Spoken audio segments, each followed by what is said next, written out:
Hello and welcome to episode 90 of In PS We Trust, a PlayStation podcast. My name's Davey and joined with me, as always, is the fine wine himself, Mr. Philip Hoy.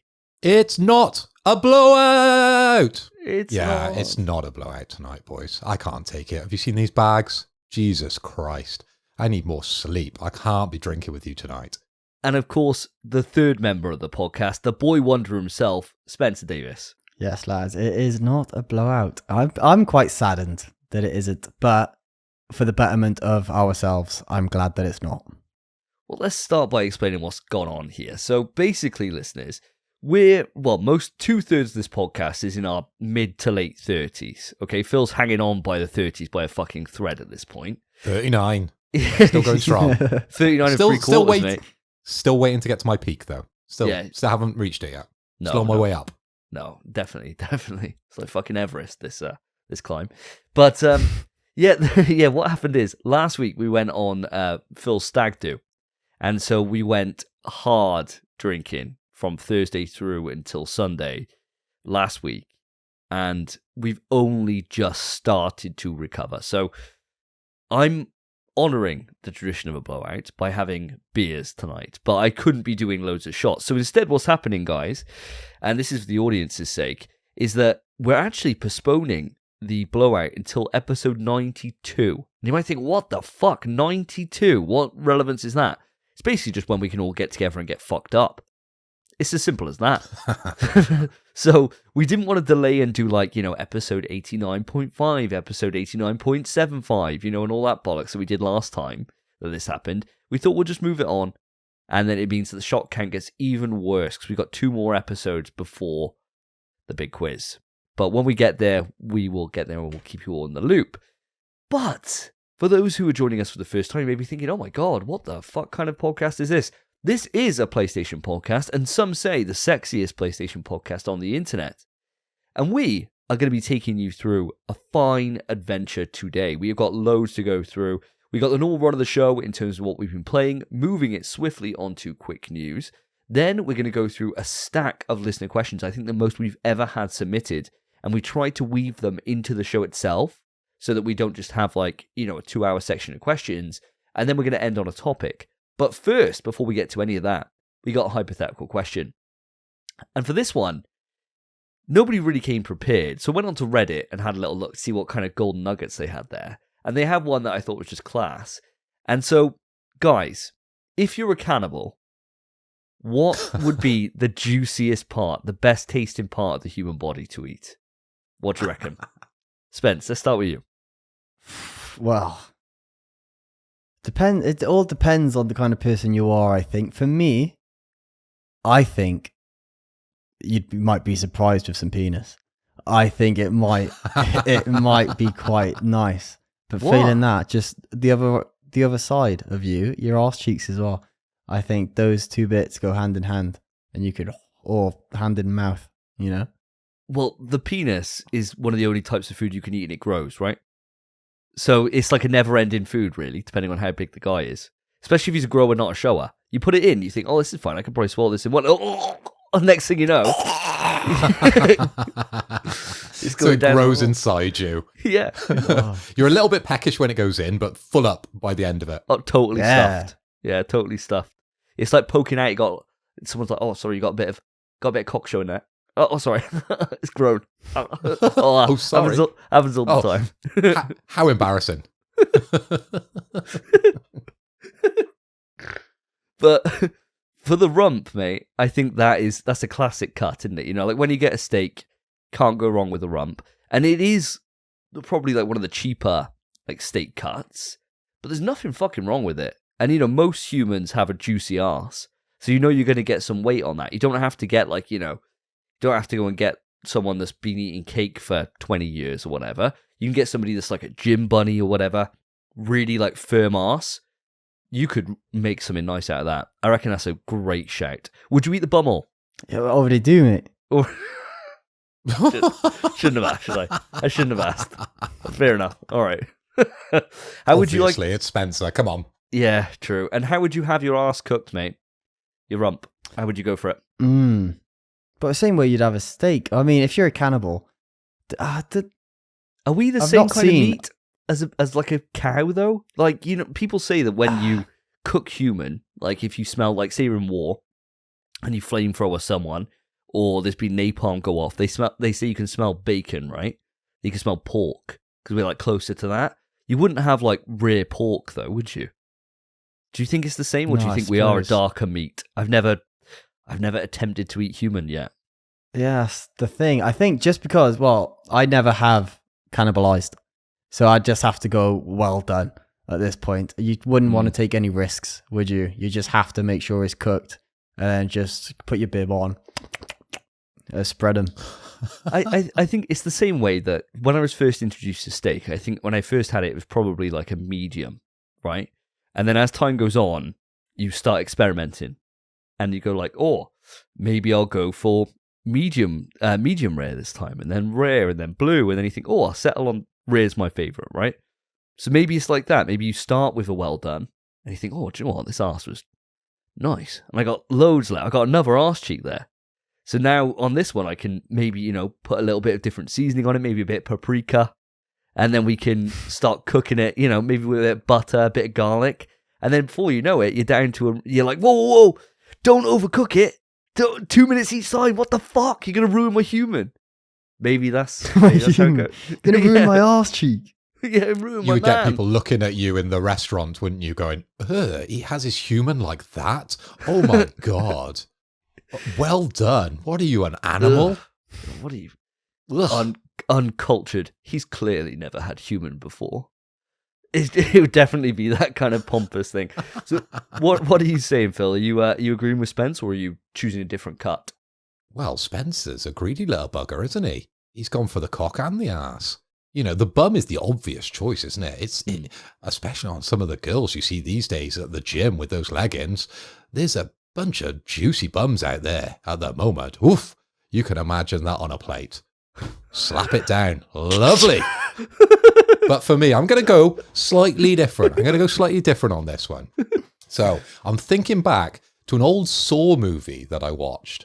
And I think it was, I don't remember exactly which one it was, but there was a scene where there was a guy and he had to lob off a piece of his fat, didn't he? I think there was some sort of weighing scales, and there was a woman. I think she tried to chop off her arm. He tried to chop off a bit of his stomach. I'm thinking a bit of belly fat would be pretty good. I quite like a bit of pork belly fat, you know, like on you know, Sunday roast or something like that, fried up nicely. But I was also thinking, humans, we're a bit partial to beer, aren't we, as well?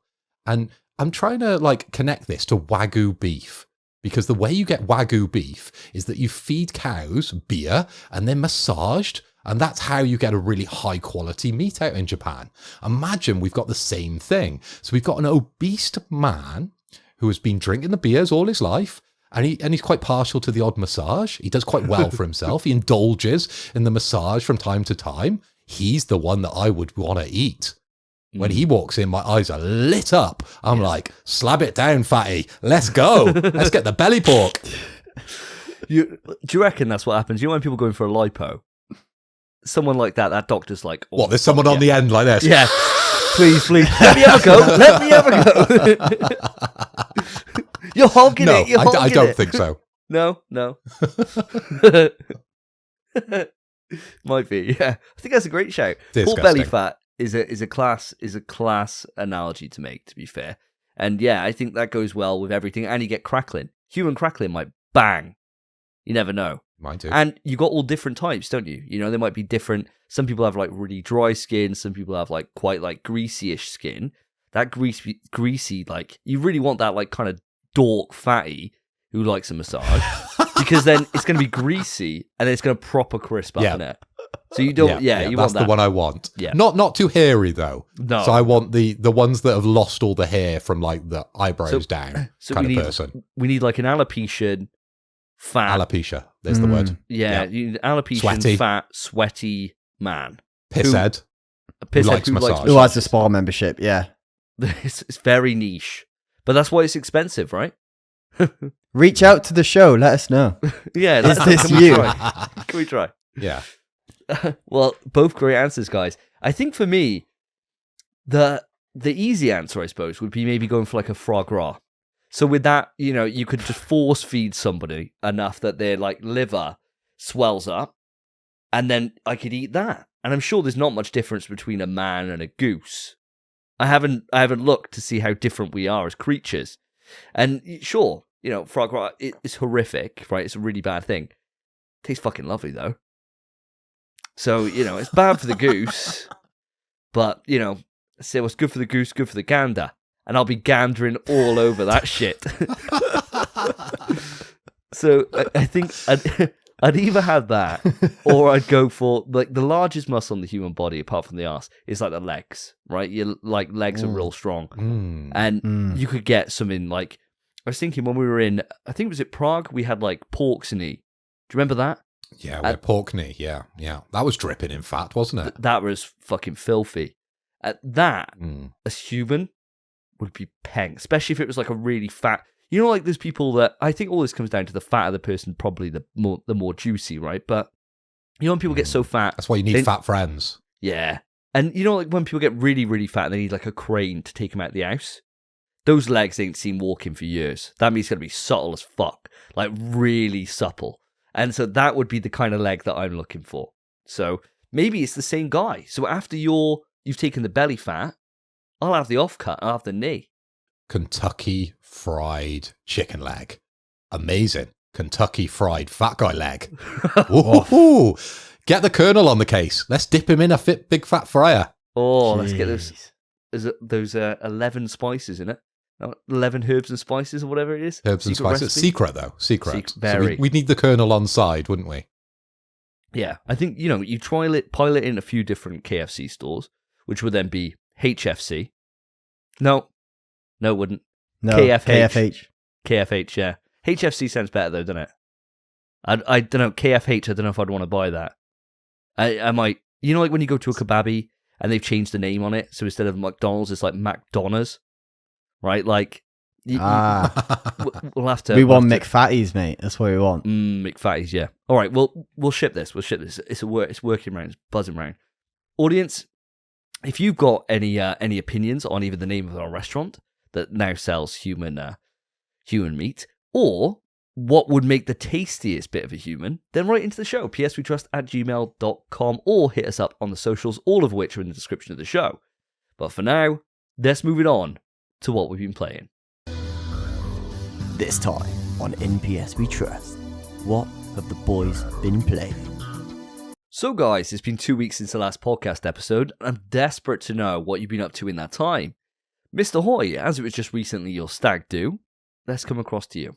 Okay, well, as this is not a blowout, I've not actually been playing any games, but I thought I'd take this opportunity just to talk a little bit about Stellar Blade, because I've been up its arse all the way up to this release date, and unfortunately, it has arrived. I pre-ordered it on shop2.net. I believe it came a day late to my house, but who knows, because I've been in 4 different countries this last month, so I don't know what day it is. This is why I have the bags beneath my eyes. This is why we're not doing the blowout tonight. It's all my goddamn fault. So Stellar Blade is down there. I have popped it into the PS5. I have installed the latest update for it, and it's all ready to go. We've got a long bank holiday now in the UK, so we've got we got Saturday, Sunday, and Monday off work, which is good. So I'll be investing my time in Stellar Blade. I am so hyped for this game, and I think the hype is reverberating across Twitter and reverberating across the PlayStation network at the moment, because it's sitting on an 82% Metacritic, and that's a huge score. And it's only really been let down by IGN, because I think they, for whatever reason, I don't know the actual reason, but they didn't get on with it. I think they give it a 7 out of 10, but hey, other games got a 7 out of 10, just like Starfield, but now Stellar Blade actually got a 7 out of 10 from IGN. But what's the highlight of this on Metacritic is that they're getting a 9.3 user score, and that's based on 3,675 ratings. So that is a huge thumbs up for this game. So I think it's done very well. And it has had a day one patch, which includes a new game plus mode already to the game. So they're actively pushing out new things for us to try, because I've seen people platinum the game literally already, and it's only been out a few days. I've also been hearing on the grapevine we're getting a full boss run mode as well as a new update to the game. The same as we got for the demo, but we only got the single boss. We're actually going to get a full boss run. So you're going to get to play all the different bosses throughout the game, which I haven't seen yet. But you'll be able to play those within this new boss run mode. They'll be coming out very soon. So there's my update for Stellar Blade that I haven't played yet, but I cannot wait. So over the next couple of episodes, you'll be hearing a lot from me about Stellar Blade. Nice. Well, looking forward to hear it. I mean, unfortunately, we were originally buying this for Spence, and then he decided he wanted to use the money for other purposes. So you will be the one covering this for the moment for us as a podcast, because much in the same way that you've bought something and it's sitting there ready to go, I've done the same. So do you remember I was talking about Pacific Drive? I put it onto my fantasy chart for this year. Yeah, I know the one. Well, it came out to digital back in February, but it had a physical release only a few weeks back. And I thought, fuck, I really want it. Like, I really want it. And it was £32 or something. No, I think I paid 28 quid on Argos. Day one, I picked it up. And it's the deluxe edition. So it's got like an art book. It's got all these little posters in it. It's got like all this like cool map and all this stuff in it. And it's just sitting there. And I'm like, I'm desperate to get to it. But I've been playing the other game that I'll talk about when I get to my bit. But yeah, I feel your pain, my friend. There's too much. There's too much to do in there. Too much life to live. It's horrible, there's not enough time for gaming. I'm 39 now, and unfortunately my last month was absolutely stacked, and I had literally zero time to be able to play any games, really. But this one, it's killing me. I want to be down there now playing it. I'll probably finish this podcast and boot up and have a quick hour before bed. Maybe even on the PlayStation Portal. You never know. Oh, I've got one now. I've got to be using it. 100%. Well, I'm looking forward to hearing all about it on the next episode. Spence, what about yourself? What have you been up to these last 2 weeks? Sure. So I've not actually been playing much at all, but two things I will talk about. So one, obviously, we've just been on Phil's Stag. We went to Portugal, went to Lisbon, and on the way there and back, I played Final Fantasy VII, the original. It's my first time playing it, other than maybe dipping in for half hour. I'm not very far. I'm with Aerith, and I've just met Reno, so I'm not that far at all. But I'm really enjoying it, and the Miyu Mini, which I'm playing it on, is just an excellent bit of kit. So that's all I want to say. I'll try put more time into it, and then hopefully discuss it more, but that's all I can say for now. The other game, oh baby, is the game that has once again devoured all my time, and that is Street Fighter 6. I'm back on the grind. Just yesterday, I hit Diamond 5. And then about 2.5 hours ago, 3 hours ago, I finally hit Master. Oh, so I'm well now done. Officially there Master rank. Let's go. Well done, my friend. Well done. You've been grinding on that for ages. Do you reckon you could beat me yet? I don't know. There's a trick, right? There's a trick with getting to Master. So the way it works, Diamond 4 to Diamond 5 sucked. It took the piss. When you're Diamond 5, there's a chance you get paired up against a Master rank. And if you beat them, you get 250 points. Whoa. Instead of the usual 50 points you get for beating someone. So I've luckily fought 2 Master ranks, and I 2-0'd both of them. So I just got 1,000 points. Wow. Yeah, so I got quite fortunate. Diamond 5 is a lot easier than Diamond 4 to rank up. That's all I can say. But I don't know. I feel like I'm playing quite hard. I was playing really good. I don't know. Nice. We'd have to see, mate. You need to come back first. Yeah, I mean, I'm at Diamond. I was at Diamond 3, and then I dropped down on my last session. I booted up, had a couple of games, and I went down to Diamond 2, like just at the top end of Diamond 2. And I thought, oh, yeah, I'll play. And I think the big thing for me is I'm just waiting now for the balance patch. Like I play Ryu. There's been, there were slight changes, like slight buffs. So I'm waiting for the balance patch, which comes out on the 22nd of this month in May. And Spence, I think you've got a bit of news to give us on this. I do. So as you rightfully said, the balance patch comes out on the 22nd of May, but that is not all that we are getting. We are also getting Akuma on the 22nd of May. They've finally shown off some gameplay. Boys, have you seen the gameplay trailer for Akuma? Certainly have. I have. How's he looking, lads? What do you think? It's fucking scary to fight, mate. As a Ryu main, fuck Akuma. That's all I'm saying. He was getting bodied in that trailer. And I know it's going to happen to me. I know it. I'm going to be that guy. The design as well, it's as if they've just turned him right up to 11. His like mane is longer. He's more like buffed. He's like looking absolutely crazy at the moment. I wouldn't want to be standing across from Akuma. Hot damn. Oh yeah, he is a beast of a person. And May 22nd, he was my third strike main, so I will 100% be picking him up come that date and playing around those balance patches. Apparently, Kami's getting nerfed into the ground, but we'll see. I mean, Akuma's coming out anyway, so if that's true, I'll be fine. But yeah, that's our news for Akuma, bro. It's going to be hype, man. It's going to be super, super hype. And it's one of those things that the way that everyone's saying they're going to balance him is by his health being drastically reduced. So the rumor at the moment is that he's down to, I think it's like 900 health or something, or yeah, I think it's 900 health. So it's like one massive loot combo and he's dead. So, and that's the way, because he's going to be such a fucking brute. So he's going to be able to dish out insane damage, but he's one of those glass cannon characters, you know? So that would be quite interesting to see. And especially with someone like Ryu, who does semi-decent damage most of the time in most combos. We'll have to see how it goes. All about the Nooch anyway. It's all about the Nooch. And better neutral wins. So we'll see. We'll see.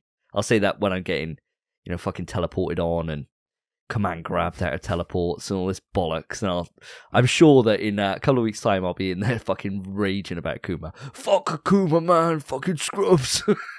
As I'm trying to get to my master rank with Ryu. We'll cross that bridge when we get there. Well, guys, I got a few things to talk about here. So the first is I just want to give a quick little update on FF7 Rebirth. So I'm 30 hours into the game now at this point. How much more have I done, listeners? Fuck all. Absolutely fuck all. So I've just finished all the side quests in Junon. So I basically what happened is I crossed the water, went over into the Costa del Sol, did all the bollocks in Costa del Sol. So, got dressed in the bikini, which was the highlight. So, getting Tifa in the bikini, you know what I'm saying? Getting Aerith and Tifa knocking about, getting Red 13 on the beach. He doesn't have to wear a bikini. He's quite happy just chilling. All that was great.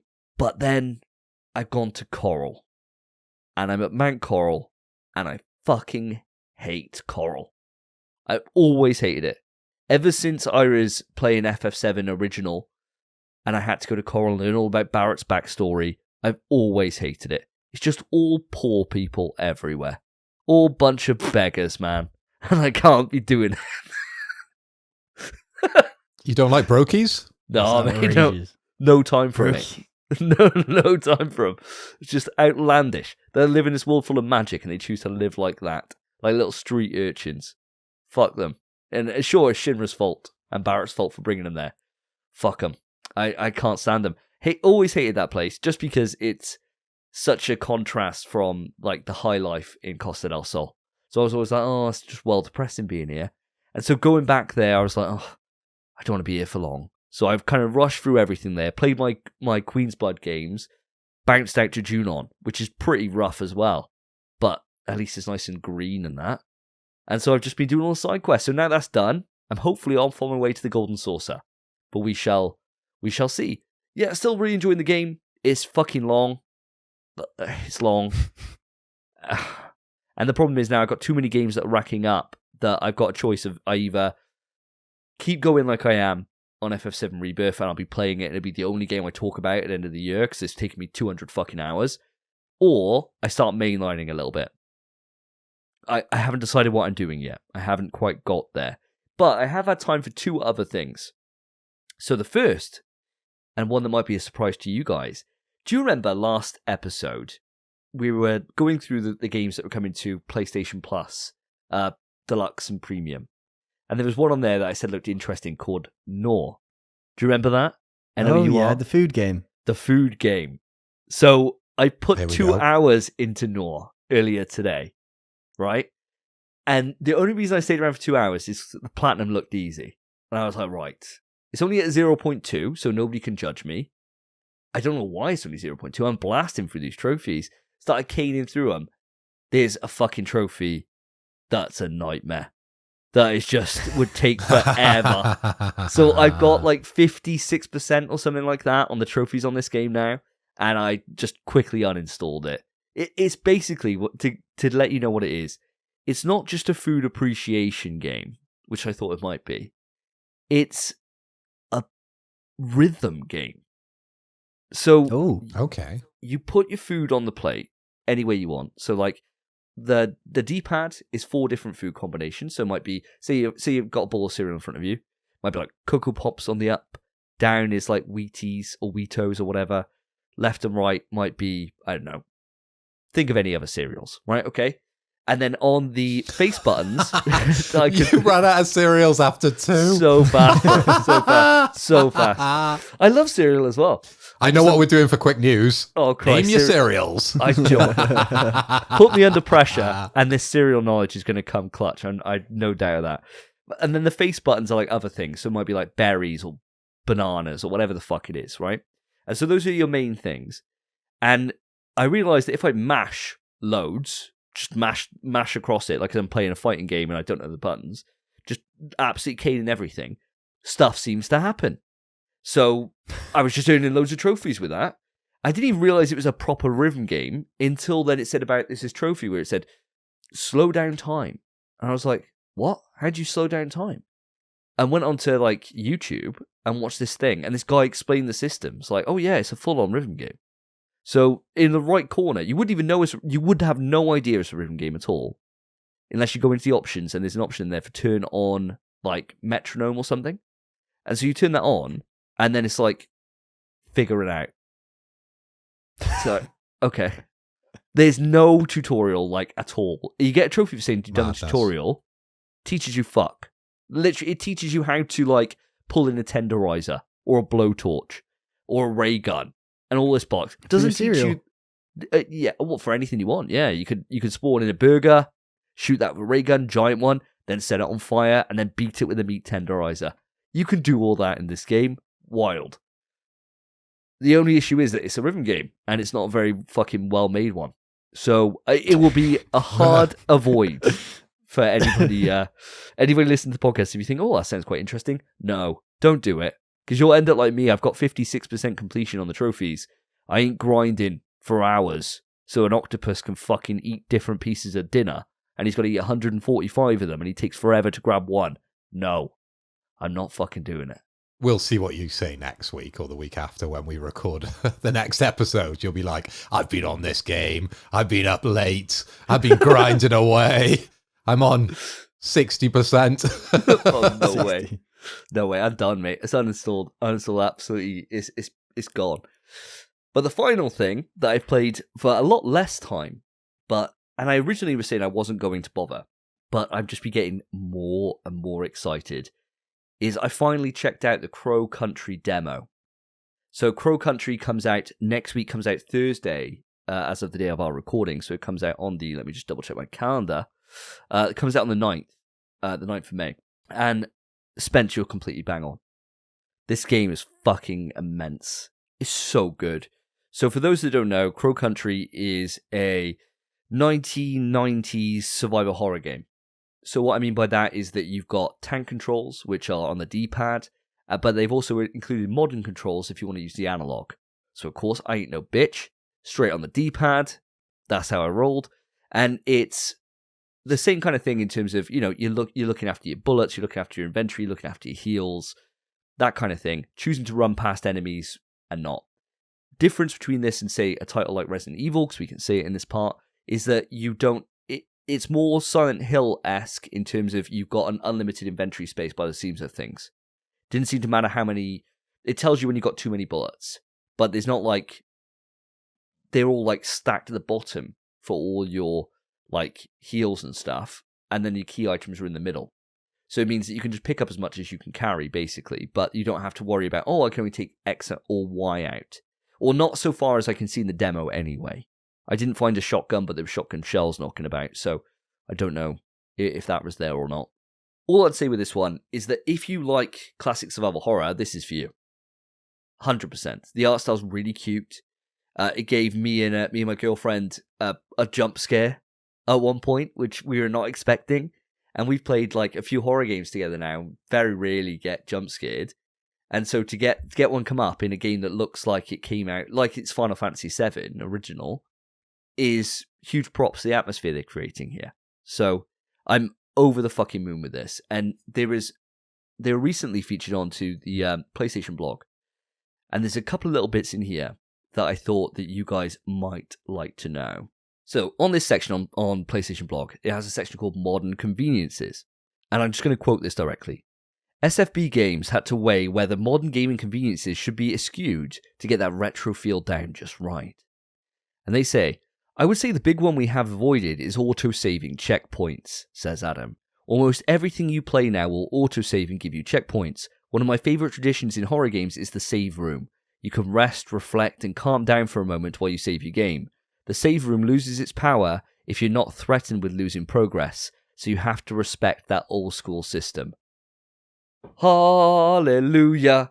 Hallelujah! So many games fucking forget how important it is to be able to have a system like that, where it just, you die and you lose everything. That's what makes like going on and pushing on and pushing on and pushing on so fucking scary. So I thought that was amazing. And in terms of puzzles, basically what they're saying is it's gonna loop in with a lot of like old school Resident and Silent Hill stuff. So there's logic, there's ones that are specific to that area. Sounds hype. Let's hope it's more Resident Evil than Silent Hill, because I watched your review of Silent Hill earlier, and some of those, well, it brought back nightmares, because some of those puzzles within that game are absolutely absurd. And I saw your pain as you were going through, what was it, the piano mate, yeah. Oh, God, puzzle? Yeah. Oh, my God. I don't even know how I did that as a kid. I must have just mashed it until it happened. I don't even know how I got past it. But you spent a particularly long amount of time on that one, didn't you? I did indeed, my friend. Yeah, I got absolutely rinsed by it. So, yeah, hopefully... Well, the thing is, by the time Crow Country comes out, I'll have probably played Silent Hill 2. So I may be ready. This might be like practice for Crow Country. You never This know. is upskill. yeah. I'm leveling up before I go into Crow Country. But I'll have a look. The cool thing is, if you're also one of those gamers, like I know Lewis is, Potato Chief from Xbox the Box, where he doesn't like the scariness of stuff, there's also an exploration mode, so you can put it on and there's no enemies. So it means you can play the game through and it's the puzzles and the mystery, but there's no enemies. So you can just take it at your own pace and have a still probably a little bit spooky, but there's not actually anything there. So there are options there for those that want that. Don't know why you'd want that, because you're just a pussy. But yeah, massive. I genuinely think that's a great idea. And I love all these accessible aspects that we're getting into games now. You know, I was only playing or trying. Well, actually, I did complete it, didn't I? Prince of Persia. I didn't fully get the platinum, but there's loads of accessibility stuff in that. So if you couldn't do the jumps, you could almost take a portal to bypass some of this stuff. So I think making games more accessible to people, where you aren't just hitting your head against a brick wall for ages and ages and ages, and you can actually see the full game to fruition. I quite like that, and I can admire that. But yeah, Lewis, you're a pussy if you play it without the enemies. Yeah, 100%. 100%. That's just truth. Truth hurts, man. It's not my words. It's the words of the street. That's what the streets tell me. But the streets also telling me it's time to move this show on. So let's move it on to quick news.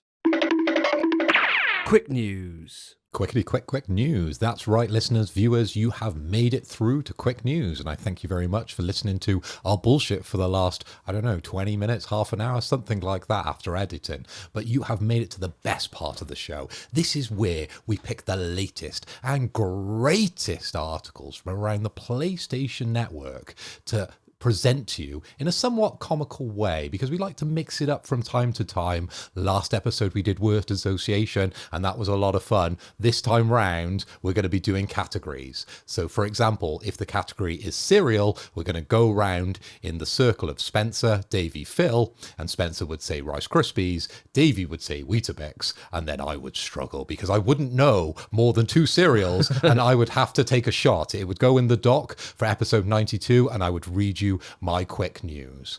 Okay, guys, are we all clear with how this is going to work? Spencer, I'm going to swing it round to you, and my category is pork products. Ham. Bacon. Pig's knee. Pigs in blanket. Sausage. Pig snout. Pig's foot. Pig's ears. Pork scratchings.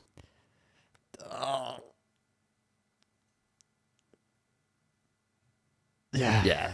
That's hesitation. That's it. Yeah. That's it. Spencer, shot in the dark. I don't eat any pig products other than ham? Just ham. You don't need bacon, bro. You're a liar. Oh, bacon, obviously. Yeah, bacon. You could have gone for Billy Bear ham. You know, there's lots of hams out there. No, ham on the bone. No way. We're not doing that. No way. Could have gone for gammon. Could have gone for pigs. Basically, pigs, one of the only things we eat every single part is edible. And there's places that eat every single part. So you could have gone for pig's arse, pig's bumhole, pig's tongue. Well, Both said the the same same. thing twice. Did I? I said pig's Pig's tongue. arse, pig's bumhole. Yeah, the bumhole's different from the arse. You wouldn't go up and be like, oh, she's got a great bumhole, would you? Like, she's got a great No. arse. Depends. She might. No one's ever like, oh, that's a great bumhole. If they are psychotic. I am, mate. Sometimes hitting it from the back. I would never say that or think that ever. Like, if you got a woman bent over, I wouldn't be like, oh, that's a great bumhole. Never. That Clearly you haven't thought's seen a never great bumhole, entered my mate. brain. Yeah, maybe. Just haven't seen a good one, mate. Wait, your time's coming. Good God. The next time I'm cheat. I'm not going to forget about this. After we finish this podcast, the next time I get laid, I'm not going to look at it and be like, is that good bumhole? What if the thought now is going to ruin my relationship? Because I'll be like, is this a good one? Maybe I need to see more. Do you want me to tell you what makes it good? If Yeah, it go on. winks at you, mate. Oh, If it's winking at you, it's a good one. If it breathes, it Yeah. has that like pulse to it. Yeah. What the fuck? All right, See, Phil knows. let's move this back on. And also, no one mentioned pork chops. Uh, Yeah. Most obvious one, surely. Yeah, nobody did. No one mentioned pork chops. Everyone went obscure. Hmm. Well, I said ham. But anyway, Right, so is it mine? it is you. Shot in the dock and a bit of news, please, Spence. I got you, bro. I got you. Quick news. So, lads, listeners, PlayStation are soon going to introduce multiplayer invites via a shareable link. Now, the way this works, or from what I've read, simply generate a link and send it to your friends, or even post a link to social media to instantly invite people to your multiplayer session. So the way this works is, say you're on the PlayStation app on your phone, there's going to be an invite players button. If you click that, it will generate a link, and you could text that link to your mate. You could pop it on Twitter. Say we're having an MPS We Trust Fortnite session. You know, we have loads of those. We could put the link out on Twitter and our fans could join us right then and there. That easy. The one thing I'm a bit confused about by this, if you send it to someone's phone, because obviously they can't access Twitter on their PS5. So I'm curious if the link, like how it makes the PlayStation join the game. I imagine it's similar to how you can install games on the PS5 by your phone, but I'm yet to see how it actually works. I'm not sure. What do you boys think about this whole idea of shareable links? I think you bang on when it comes to the link. It's going to be tied to the PlayStation app. And so from there, it's connected to your console. So you click that, and then it'll probably come up with a pop-up saying, this will boot the game on your PlayStation 5. And then you'd be like, yes. And then, boom, you go straight in. I imagine that's how it works. For me, it's one of those features that I'm never going to use. But I like the idea for it, especially for those that have a community. So, like, for us on the podcast, like you were saying, we could then say, right, we're all going to dive into Helldivers. There's only 2 of us tonight, so we've got 2 open spaces. First 2 able to join, come on. And then we could put that link out there. People can just drop in and out whenever they want to. Bob's your uncle, right? And the cool thing is with this is that it's got Discord integration, so that on there it will show on Discord whether. So say, for example, you share it to Discord, it will show on there if the party's still going or not, or if it's been closed down. And that's really nice. I like it. It's just not a problem that I've had to find a solution for, you know. And I suppose that's the only thing for it. But if you were organising a tournament, say for example you had like a 16-player online tournament, like they do for like Street Fighter or for Mortal Kombat's more the scene for this, that means you can solve tournament signups and getting through links and codes and all that bollocks. You could just have that shared to that group of people and Bob's your uncle. And that's really nice. So there are use cases for this, definitely. But for me, something I will not be using. I can't foresee anyway. See, I think you'll be surprised by that, mate, because, you know, every now and then we finish the podcast and you drop me some eyes emoji thinking Apex Legends.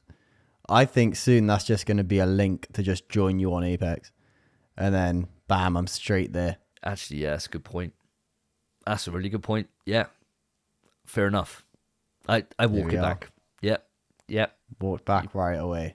Yep. Phil, mate, what about you? Do you think you're going to be using this feature much? I like it a lot, Spence. I really do. And I think it's a step in the right direction and a step towards Sony almost having their own social media platform here, right? We've heard grumblings about them creating the profiles. I think they were available in NA specifically, aren't they? Where you can set up a profile within PlayStation and you can share that link out to your friends and family and they can see your trophy, they can see your progress. And now sharing links across other social medias to encourage back people onto the PlayStation network, I think it's a step in the right direction and an obvious one, really, because PlayStation need to work on this type of stuff. We know as PlayStation loyalists, and you two will never say this, but PlayStation generally are pretty shit at this side of stuff, right? Sharing to other platforms, integrating other things, never any good. And like we can always say, yes, it's perfect, but it's never perfect. It's never as you expect. There's always little issues with it. But I think with this, they are thinking about it correctly at the moment. And they're thinking we need to start encouraging people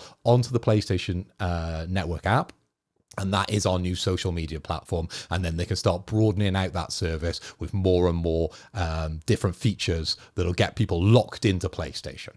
And I think it might come up a little later in our topic. Ooh, bit of foreshadowing. Well, boys, I think it's a good idea. Again, similar to Davey, I don't think it's one I'm going to utilize too much. But I understand its purpose. I think it's good. But with that, let's move it around. So I'm going over to Davey. And my category is going to be PlayStation exclusives, but no sequels. The Last of Us. Death Stranding. Returnal. Killzone. Ratchet and Clank. Resistance. Oh, fuck. Yeah, I'm going to... No way! Jesus! Yeah. Out of all of us, you got it wrong. It was the pressure. It's the pressure, bro. I crumbled. That's it. I crumbled. The thing is, you had Resistance locked in your mind, didn't you? I did. I honestly did. As soon as I said it, I saw you go, oh, fuck. Yeah. I was so ready, man. I was so ready. And now the pressure's off. It's like, oh, Motorstorm. Because like so many Fat Princess. God like of all War. the PS3 ones. Spider-Man. There's so many. It's the pressure, dude. Uncharted. The pressure. Oh, shut up now. Shot in the dark. Quick news. Guys, did you see there's a brand new trailer that just launched for the PSVR 2 called Stride Fates? Have you guys seen it? Have you guys checked it out?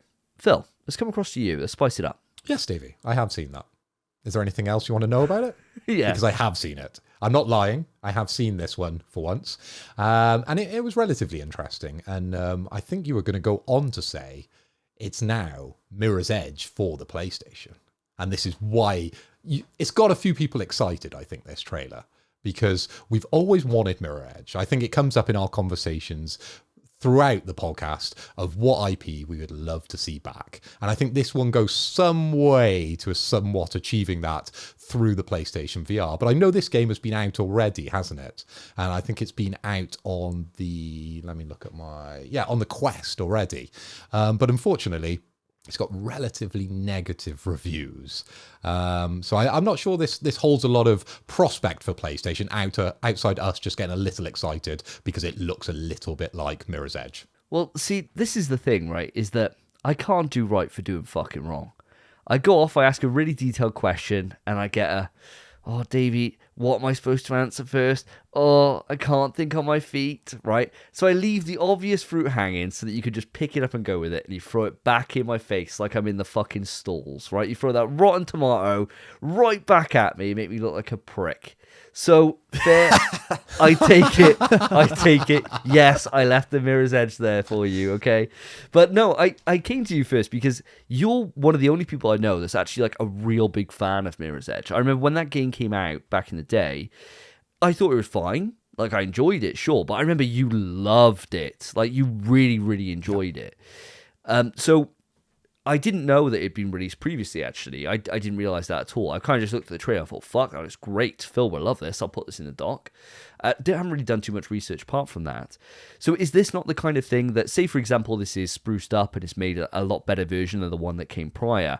Is this not something that would appeal to you in terms of, like, the PSVR 2 and having that kind of Mirror's Edge experience again? or is it just not quite enough? I think it would appeal to me if I already owned a PSVR 2, but this isn't a console seller. This is miles away from being a console seller if it looks like what I've seen within the trailer, and I'm assuming it will be. I think it's just going to be a port over to PlayStation VR to get a couple more sales, because unfortunately it's not done too well on the Quest. But for me, definitely not going to get me investing, £500-600 in a new headset for this one. Fair enough. Absolutely fair. What about yourself, Spence? As a PSVR 2 owner, as myself, did you check out the trailer? And if so, what are your thoughts? I have seen the trailer, mate. Yeah, I watched it just before the recording of this show. It is a lot like Mirror's Edge, and I'm actually a big Mirror's Edge fan as well. I've not played any of the sequels, but the original Mirror's Edge I must have beaten 10 to 15 times as a kid, just because, you get that one game, you play it to death. And Mirror's Edge was sick. I adored that game, jumping off a wall, kicking a gun out of someone's hand. This game, to me, it doesn't give me that feeling, because I don't think it's going to have the freedom or the fluidness that Mirror's Edge has. It hasn't got the art style that Mirror's Edge had. And I think that was one of the defining factors that really elevated the ideas within Mirror's Edge. Okay, there was wall running and there was the parkour aspects, which was quite new for PlayStation, really. I don't remember too many games that did that kind of traversal over buildings as fluidly as Mirror's Edge anyway. But it was really that aesthetics that really, as I said, elevated it. And probably that's why it sticks in my mind even today from the PS3. Yeah, it is. It looks similar to it, but you are right. It is lacking that art style. This game, to me, seems more akin to Boneworks, which is a PC VR game that's been out for quite a few years now. And that game is all just gunplay and creative freedom. So you can just pick up enemies, chuck them about. You can use the guns however you want. So when you run out of ammo, you can throw the gun at their head. Kind of like Super Hot, but this game just looked like it would feel the same as Boneworks, which I guess is kind of hard to describe, but that's just the impression I got from it. But it definitely looks good. I didn't know about everything you said, Phil, where it had released prior to negative reviews, because from that trailer, it looks fantastic. So I think it's a game I'm definitely going to have to look up some gameplay now that I know it exists, and see what PC players actually think of it, and look into if this port is just a straight port or if there are any differences. Yeah, I suppose there's a lot of unknowns about this. And it's one of those things that for me, especially with VR trailers, is that I always want to see more. Like, it's not like with a flat panel game where I'll look at it and I'll be like, yeah, I know that's for me. I don't need to do much more on this. With VR, I suppose because I'm still relatively new to the whole VR space, I always tend to delve a little bit more and watch like more trailers and more footage and more things about it. And that's why I'm so hyped and so far up Wanderer, the last Wanderer's arse. So it's like, yeah, I want to see more. And it'd be something that if we do get like a showcase or whatever, I'd hope that maybe there's like a couple of little bits for it, just so I can see a little bit more, hear from the devs, maybe what they've done, what they've improved, and go from there. But for those in the audience who have a PSVR 2 and you're looking for a potential new experience, check out this trailer. I'll link it into the show notes if I remember, and go and check it out. But it's called Stride Fates, so go and give it a watch. Now, Phil, coming back round to you. So the category that I would like is beers, and more specifically lagers. Carlsberg. Budweiser. Foster's. Heineken. Oh my God. Birra Moretti. Stella Artois. Amstel. San Miguel. Budweiser. I said Budweiser. Already said it. No way, did you? Shit, I wasn't paying attention. I was too busy thinking about my Game next over. one. Fuck, I'm getting rinsed. I tripped over San Miguel. So I was like, Birra Moretti. I just had to say something else, because I almost did what Davey did with Resistance. I had loads ready. Like Peroni, like there was loads. Oh, yeah. Bud Light, like you could even go down that track. I only ever drink the same stuff. I don't experiment. So I was like, I've got my few, and I gotta hope we don't get past those. Oh, I man. drink it all, mate. Super Bock. We could have gone for a Super Super Bock. Bock. Super Bock. Dropped so much of that. Cruz Campo, mate. That's a great lager. Fucking Estrella. Asahi. Oh, so many great choices. But alas, stumbled again. I'll get them next round. Pesky kids. It's that one Budweiser, mate. It's gone to your head. Let's move it on to the next bit of quick news. And this is my quick news, guys. And I've got some news about Returnal. I know you guys have been eagerly awaiting something from Returnal because it turned at the grand old age of 3 years old on the 30th of April 2024.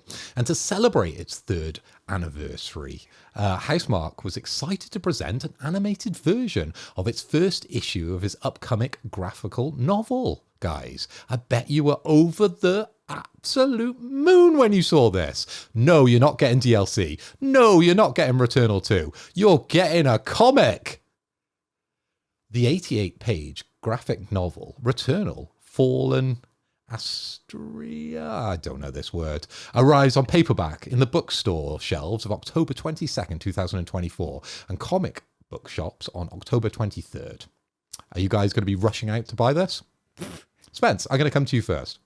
Well, I'm not going to be rushing out to buy it, but 88 pages ain't bad. I tell you what, I might pick it up. And I would like to... The thing about Returnal, fantastic game, could not tell you what happened. So, if the graphic novel enlightens me on that, or actually provides a bit more lore, hell yeah, I'll actually be super keen to read it. But I was kind of hoping for Returnal 2. I think most people were. And in addition to this graphical novel, they actually animated the first 4 minutes and 40, I think it was, of the first episode over on YouTube, which we should include within the description of the show, but we definitely won't do that. But you can Google that yourselves. Now, Davey, I don't know if you had 4 minutes and 40 to watch the start of this graphical novel, because I did, and I was quite entertained by it, but I still don't know anything more about this game. No, and spoiler alert for the entire game, you won't have a clue what's gone on either. It's just the way it is. But no, I did watch the entire thing. I watched it on the day of its release, and I enjoyed it. I thought, yeah, this is really nicely animated. I've watched a few different animated comic books in my time, and yeah, it's not bad. It's pretty cool, and it's a nice surprise. The only downside with this is that the way it was teased, because it got everyone's dicks hard, and that's the problem. You know, it got us all to the point where we're thinking, oh my god, could we potentially be seeing PSVR 2 version of Returnal? Could we see Returnal 2? Could we see DLC? There was loads of different rumors going around that people were like, oh my god, it could be this, could be that. And it was this. And this is cool, right? It's cool, but it ain't everything else that we all hoped it would be. And that's the problem, is you build up people's hype and then that's it. If they were like, oh, we got some cool merch and other like spin-off bits coming out tomorrow, check back here for more, fine. Would I check back? Yeah, 100%. If I can get a cool-ass Returnal t-shirt or something, sure. And the thing out of all this that's most interesting to me is the art book. The world of Returnal is just gorgeous. And, like, the bosses and all those. I want to see how they thought of these things and those sketches. You know, those are always some of my favorite things to unlock in video games, to see, like, those concept sketches. And for a whole art book of that will be super hype. So that's something for the Christmas list, I imagine, for me to look out for, and just putting it out there, lads. You know, I wouldn't say no to any of this stuff, but yeah, I was gutted when it was this announcement. The way they do this is much like our thumbnails and our descriptions. It promises so much, but delivers so little. But that's the way things go, unfortunately. And let's move this on quickly because, yeah, I think it's left a sour taste in your mouths, hasn't it, boys? 88-page graphic novel. You wanted Returnal 2. Oh, well. Spencer. Yes, my friend. Your category is going to be makes of trainers. Oh, Nike. Adidas. Mizuno. What the fuck's Mizuno? Umbro. Puma. Asics. Reebok. Fuck. Bathing Ape. Crocs. No two ways. Clarks. He's throwing me on Clarks. Oh, he got it with the Clarks, bro. Clarks. Clarks. Do Clarks do trainers? They do everything, mate. Have you gone into Clarks? I have not. I was going to say the Crocs. Yeah, trainer-ish. You can get proper trainers in All right. Clarks. Yeah. I'm just wearing Crocs. Yeah. I mean, I'd say sports mode is technically a trainer. Definitely. Yeah. I would have said so too. Yeah. All right, I'll take the shot in the dock on that one. Hell yeah. What was that first brand you said? Which one? Mizuno? Yeah, Mizuno. Never heard of Mizuno. Made No, that I want it. right up. Off the rip as well. Oh, Thought look he at could get away those. with it. Nah, bro, there's some spenny shoes. That's his StockX fantasy, that is. Probably got some little bids on those little mamas. Genau, fair enough. All right. Quick news, lads. So as per usual, I'm going to be delivering unto you the PlayStation Plus monthly games. So for May, we have as follows: EA Sports FC 24, which is just FIFA 24 for the PS5, PS4. We have Ghost Runner 2 for the PS5. We have Tunic for the PS5, PS4. And finally, we have Destiny 2 Lightfall for the PS5, PS4. So 4 PS5 games, obviously 3 of them being a mix of PS4, PS5, cross-gen, if you will. I think it's a decent list, but I'm going to come across to you boys on what your thoughts are. So Phil, over to you first. Okay, well, I'm just going to give you a quick rundown of the Metacritic scores because I feel like that's my place now. When you introduce the monthly games, I like to give you a score rating. Okay, so on EA Sports, which is your typical football game, they churn them out every year. This one got a 75% Metacritic. Coming down the list, you've got Ghost Runner 2, and that got 80% on Metacritic. So this is the action platformer game developed by One More Level and published by 505 Games. It's a sequel to, surprise, surprise, Ghost Runner, and this game was released for PlayStation 5, Windows, Xbox, Series X, and S on the 26th of October 2023, taken straight from Wikipedia. Also, we had Tunic, which got 85. This is the best rated game out of the 4. Tunic is a 2022 action adventure game. It's set in a ruined fantasy world where the player controls a fox on a journey to free the fox spirit trapped in a crystal. Ooh. And then Destiny 2 Lightfall. This had 69%. 69 dudes. Destiny 2 Lightfall is a major expansion to Destiny 2, the first-person shooter game by Bungie. So, yeah, out of the 4, I'm probably going to go with the highest score there. Tunic probably looks the most interesting out of the 4. I never played Ghost Runner, the original. Not a big football game fan as much as I love football and Destiny. I've played it enough on the Xbox One when it first came out, and I do not want to go back. So Tunic would be the game that I'll spend my time if I had any. Nice, mate. Nice. And I think you're probably making the right choice. But let's see what Davey has to think. Davey, what are you saying? Well, first off, let's just say it's a fantastic month. It really is. I can't recall a month where we've had FIFA at this point in the year, like ever. Like normally you'd get like it'd be FIFA fucking 2020 for free on PS Plus, but for this to be like this, the latest one that came out just like in October or whatever is class. It is the end of the football season though, mate. Yeah. There's only like 3 or 4 weeks left in the football season, so it's still early. Yeah, I get your point, but it's over. Yeah. We're gonna be getting new shirts, new players, new transfers. But this is the thing, though. We normally go like a year later on from this to be able to get this. I think it was only a few months back that we had like FIFA 21 given to us for free. And so what the fuck am I going to do with this? Whereas to have like the current one that's still being sold right now, this moment, like this, there's still charts every single month. Every single month, people are still buying this. And so for Sony to pony up and put the money down and halt those sales for an entire month on the PlayStation ecosystem is a big fucking deal. And sure, it's at the end of the season, but that doesn't matter from the fact that it sells and it goes into the top 10 chart literally every single month without fail. So it's a big fucking deal. It really is. For me, personally, the top choice here is Tunic. Tunic was a game that came out on the Xbox, if I remember rightly, originally, and looked awesome. Looked really, really fun. And then it came to PlayStation a little while later. It looks awesome. Zelda, basically. It's a Zelda game. Old school Zelda game.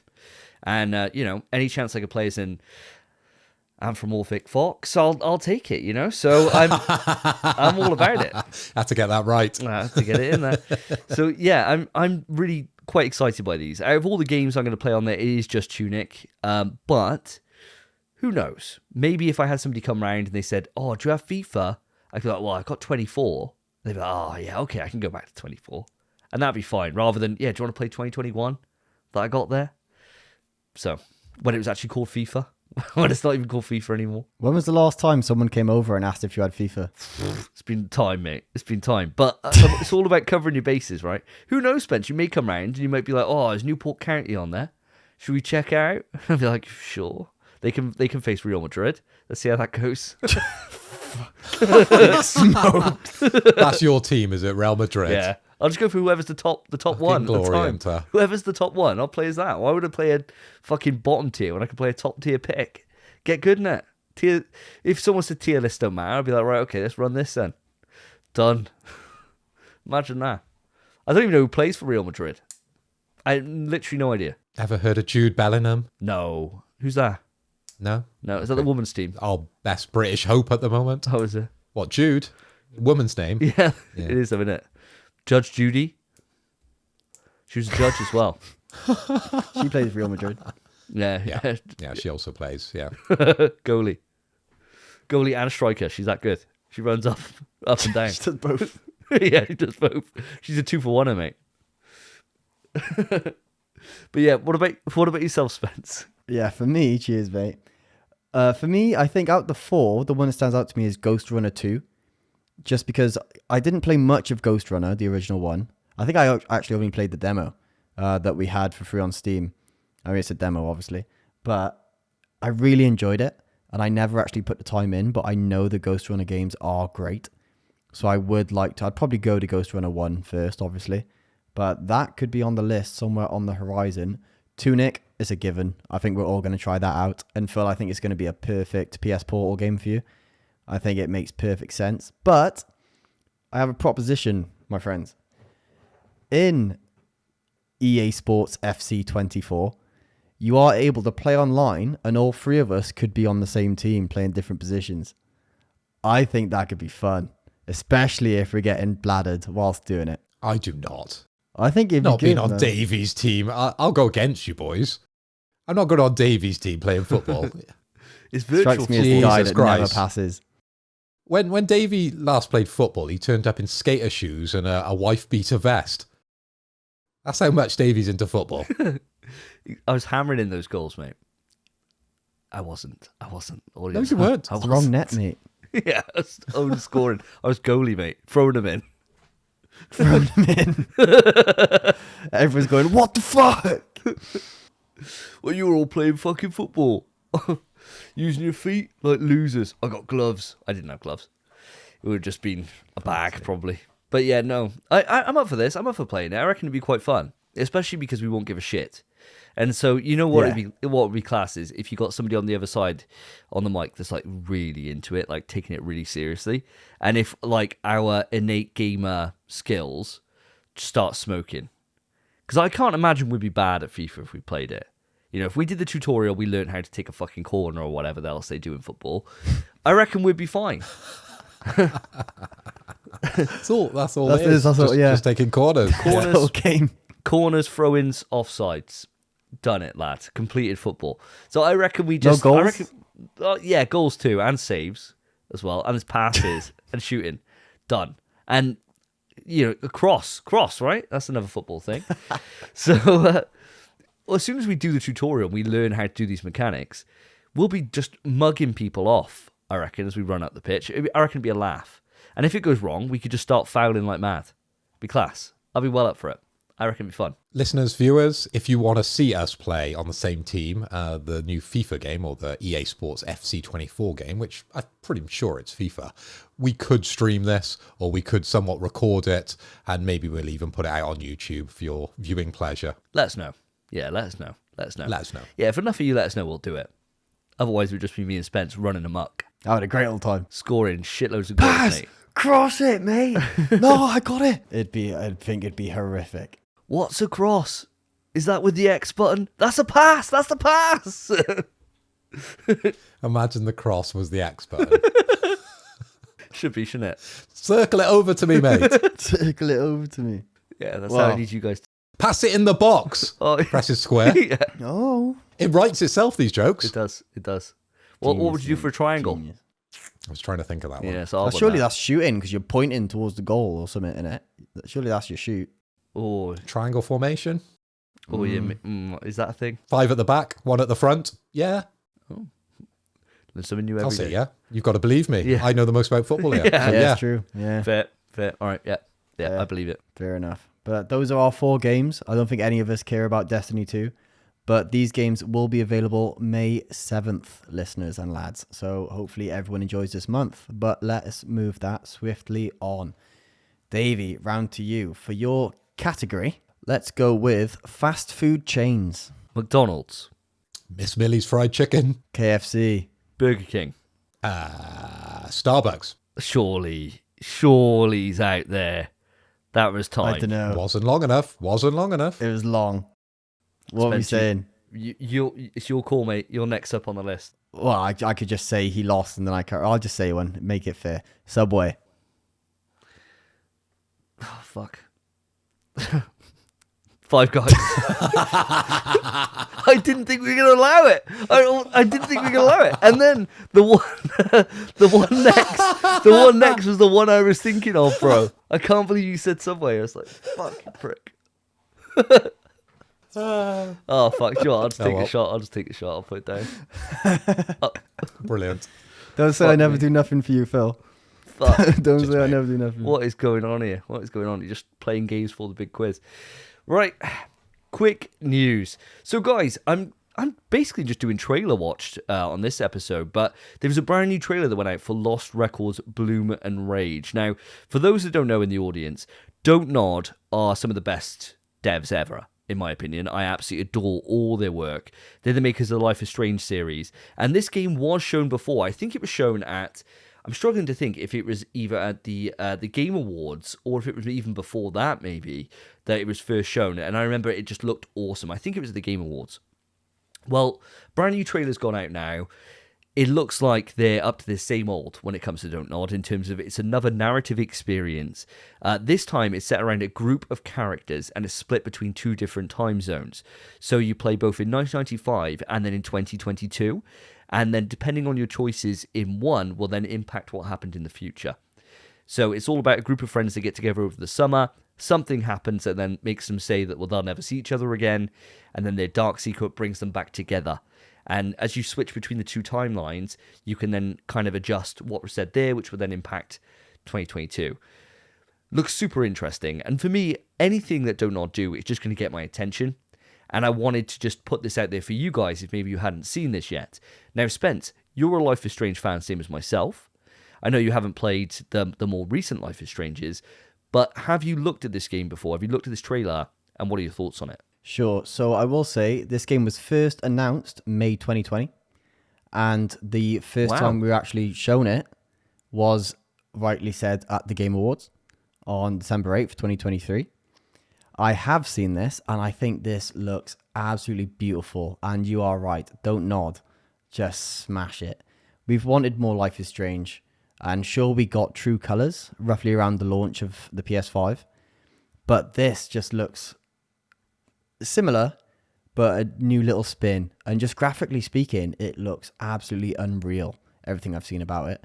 I am trying to stay clear of trailers, really. So I've mostly just seen screenshots and a bit of the trailer. And as soon as I watched like 10 seconds and thought, yeah, this is for me, I turned it off. And I don't really plan to look at much more. Because Don't Nod, don't miss. Don't Nod, don't miss. Bruv. I'm all in for this. I think it's going to be great. Yeah, 100%. I think this is one of those things that we're going to be getting now into trailer territory, aren't we? You know, like we got the Xbox event happening. There's the rumored PlayStation event, which is coming up. It's old E3 period on the horizon now, which means that we're going to start getting those different conferences and things happen, Summer Game Fest and all that stuff. I think it's going to be pretty hard to avoid this one before long because it's going to show up at one of those things. And my only advice would be, if you had unlimited time, or if you had just a way to be able to free up some time, I would highly recommend to go back and just play Life is Strange 1. It won't take long. It's probably about the same length of time as the Expanse series that you played. It's probably about that similar game length. But it's just one of the best stories I've ever experienced. It's so good.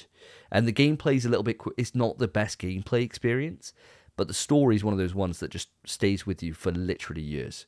So, and it would be one of those things that if you played that, if you didn't enjoy it, you know that you wouldn't like this Lost Records game. But if you played that and you enjoyed it, one to look forward to before this year's out, definitely. But that's enough on Trailer Watch today for this episode. Phil, we're back around to yourself, I believe. And Yep, let's go. What have you got? all right, let's do sex toys, Dildo. Vibrator. fleshlight, Cock ring. That's what I was going to say. What else is there? oh, loads, bro. Oh, anal bead. Stumble. Anal beads. Anal beads. Anal beads. We letting it through? No. Yeah, we can let the beads through. Fuck me. Lube. Handcuffs. I think that's nice. Rope. Whip. Blindfold. Paddle. Oh, paddle's a good one. Paddle's a really good one. Fuck machine thing. You know one of those things? Fuck machine. Have you seen those, bro? They pump, bro. They pump. What is this? What is this? Have you seen that? Sex machine. I know it exists. I know what it is. I Yeah, know fuck exactly machine. what it is. Fuck machine, bro. They're nuts. Are we letting this through? No, mate, no. Fuck you guys, man. All right, I'll go with it. Fuck machine. It is something that exists. I've seen a lot of them. Yeah, I'm gonna have to Google that one later. Fuck machine. Good time, mate. Good time. What have you been watching? You've been watching a lot of trailers, and you've been watching the fuck I've machine. been watching fuck machines yet. Is that a genre? I don't know. Spence, help me out here. You said you've seen a lot of this. Is it a genre? I wouldn't call it a genre. No, it's more of an OnlyFans kind of thing, rather than a professional porn kind of thing. But it's basically just a machine that pistons poof poof poof poof, and they have a little dial that they can turn to make it go faster. Till eventually, it's poof, poof, poof, poof, poof, poof, poof, and she's going ah, Jesus. There we go. We learn something every day. Quickety quick news. Now, guys, I've got some exciting news about Xbox, but I'm going to deliver it as if I'm Potato Chief, because he's an honorary member of the PlayStation family, isn't he? And he normally talks up Xbox. So I'm going to do the same, a la Potato Chief. So, mark your calendars. The Xbox Showcase will be live streamed on June the 9th, 2024. Xbox Studio Showcase followed by Redacted Direct, which we all assume is going to be COD, okay?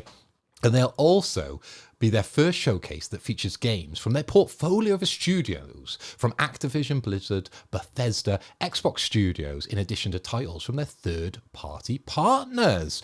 Okay, guys, exciting news. And guess what? I've got a phone call. Bring, bring, bring, bring. Hello? Oh, Maloon, can you put my mum down? Because I've got a question. Oh, you've got a question for the show.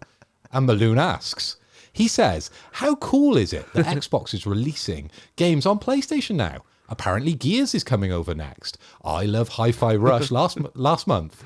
Can we take a moment to acknowledge how surreal all this is? How do you guys feel about Xbox games may be timed exclusives now? How do we feel about that, guys? Cheers, Maloon. And you can also put Davey's mum down. Cheers. I love this. That Maloon specifically writes in, he's like, don't phone me this episode. Don't phone me. I'll be with your mother. Right? And I was like, what a great burn from Maloon. Like, class. Absolute class.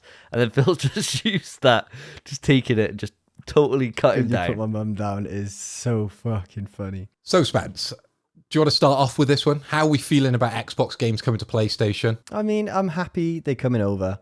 But at the same time, I've never had a reason to go to Xbox. So a lot of the games coming over aren't really games I'm interested in. Because there's never been anything there to make me buy an Xbox. So why would it coming over really change how good the games are, I suppose? I don't know. I'm sure a lot of the games are good. I mean, Tunic, for one, we've said is coming over for PS Plus, and I'm excited to play that. Would I have bought it? No. So there it is. I mean, it's cool. We're seeing these games, but it is to the detriment of Xbox, unfortunately, I think. So I'm excited, but I'm also a bit sad, really. I don't entirely agree with that. That is the detriment of Xbox. Of course, we're going to be getting some of their games, and of course, it's going to be increasing game sales, and then they'll have more money in the coffers then to push that into video games development. But what it does, Spence, it opens up the Xbox platform, and this has got me really excited, actually. It's actually got me considering buying an Xbox if this future is out there. If I'm reading the tea leaves correctly, the Xbox is going to become a platform where you could have third-party stores on, like Steam, like Epic, and I could play all my PC games on the future Xbox. Imagine that world. That's the chat at the moment for Xbox. Yeah, but you've got a PC. You know, the Xbox is the most pointless console ever made. I'm not going to lie. I'll say it live on air because the PC exists and all of its exclusives, the ones that it did have, are going. So there's no point in having an Xbox, man. as sad as it is to say, it's just there is no point. I might need one. My PC's on its last legs.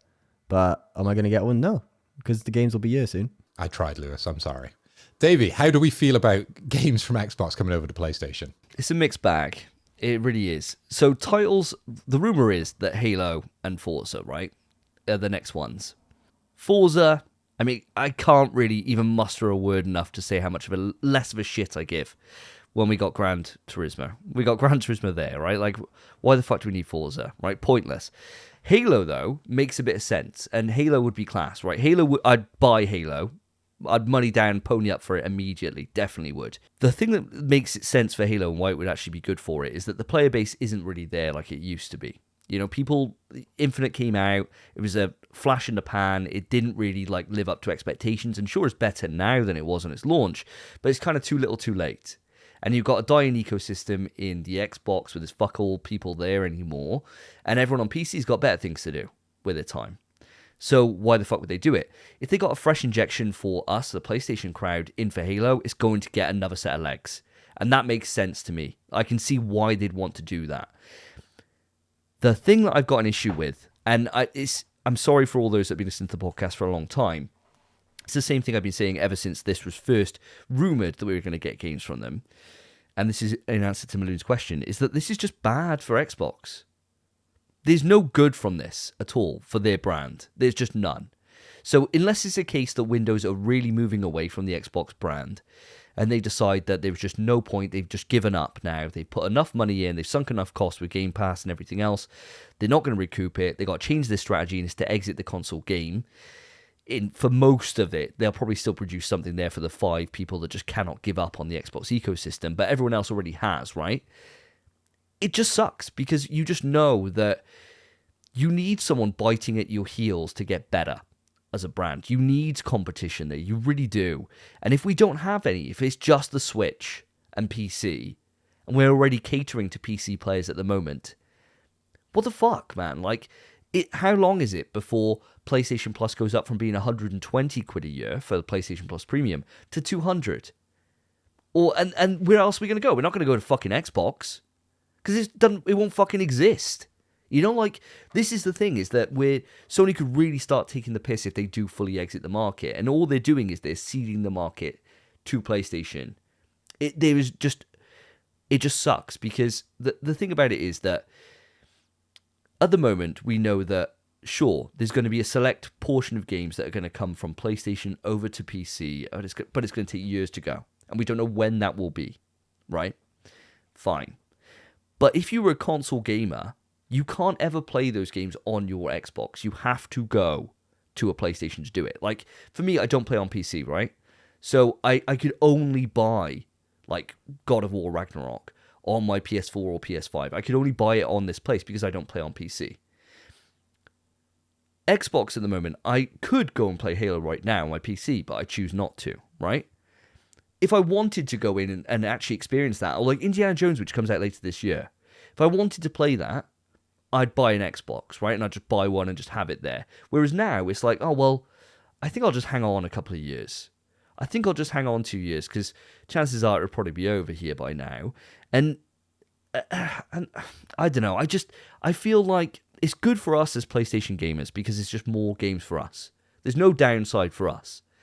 But I feel sorry for Xbox players, because it's like their whole brand, the reason that they've bought into this ecosystem and been there ever since like 2002, the original Xbox, is just being fucking pulled out from under them. And there's nothing they can do with it other than just accept that this is the way the brand is going because it's not sold enough and they fucked around enough last generation. I don't know, it's such a fall from grace from the Xbox 360 days where Xbox were real competitors, and then they just can't seem to regain that foothold in the market, and it just makes me sad, man. It just makes me sad.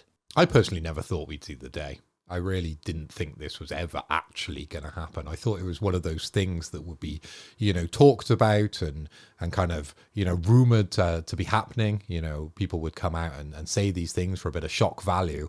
But to actually, go on to a PlayStation and see a genuine Xbox game, it is a surreal moment. And I do agree with what Maloon is saying there, that it just feels weird. I haven't fully accepted that it's happening yet, but we're going to see increasing amounts now coming over to PlayStation. So Davey, you talk about Halo, but then we're talking about Gears of War as a possibility. Even the Indiana Jones I've heard as a rumor, as a possibility coming over to PlayStation. I think we're just going to get everything from now. I think Phil Spence obviously did his test with those 4 games. It's obviously gone well, and we're going to start to see more and more games. But I do think there is a slight positive aspect. I'm trying to put a good spin on it. I'm trying to play a bit of devil's advocate for Potato Chief's sake here, that there could be some, positive parts to this in the sense that they're getting more money for their games and they can create more games, and more games is better because we get to play them on PlayStation and on Xbox. And then hopefully they might do something special with the stores. That's where I want it to go anyway. I just think we're literally just staring down what we went through when we were kids with Sega. It's just the same kind of thing. With the Dreamcast was failing, and there was talk like, oh, Sonic's going to be on Nintendo. And everyone was like, no way, never. He'll never be on Nintendo. And then he's on Nintendo, and now Sega's just a platform, and everyone looks back fondly at the fact they used to make hardware. I can just see it going the same way with this. An Xbox brand is just filtered out, and it's just Microsoft gaming. And then you play it everywhere on every device, and Bob's your uncle. And that's the end of another fucking player in this ecosystem. Well, we've got another player emerging, haven't we? From Russia. Oh, yeah, the VP. So Xbox need to get out of the way because the VP, 64 is coming out. And then, of course, they go for the 128 next. And the power just ramps up, doesn't it? You know how progressive they are over there in Russia. It's going to be mad, mate. I can't wait to dedicate an entire wall of my house to be able to play the VP 1280. It's going to be nuts, bro. It's going to be absolutely nuts. Might be able to play, like, Crysis or something on it. It'd be wild. And on that sentiment, I think that leaves us to the end. I think that is the end of Quick News, guys. Now, David, do you want to give me a little rundown of how we all did? I'd rather not, to be honest, mate. It's not been very good for me. Well, let's run through it. So you guys have absolutely tucked me up royally, and I will not forgive this because I've got 5 shots to give out. So this will come back round, even though now I think with my 5, we're all going to be on the same shot count again. And we got another episode to go, so I better keep you guys sweet. The scores are Spence and Phil end with 1 shot apiece. I've got 4. I've been fucked over by you lads, but all's fair in love. On the fucking machine. Yeah, on the fucking machine. I've been fucked by the fucking machine. Never mind. There we go. We got a title for the show. Well, yeah, that'll get past YouTube. Davey Benz. I love that. Fucked by the fucking machine. Banned. Only showable in Russia. Yeah, only showable in Russia. Only place. I love that. Oh dear. Oh dear. Not good. Not good. And let's move this on now to some questions.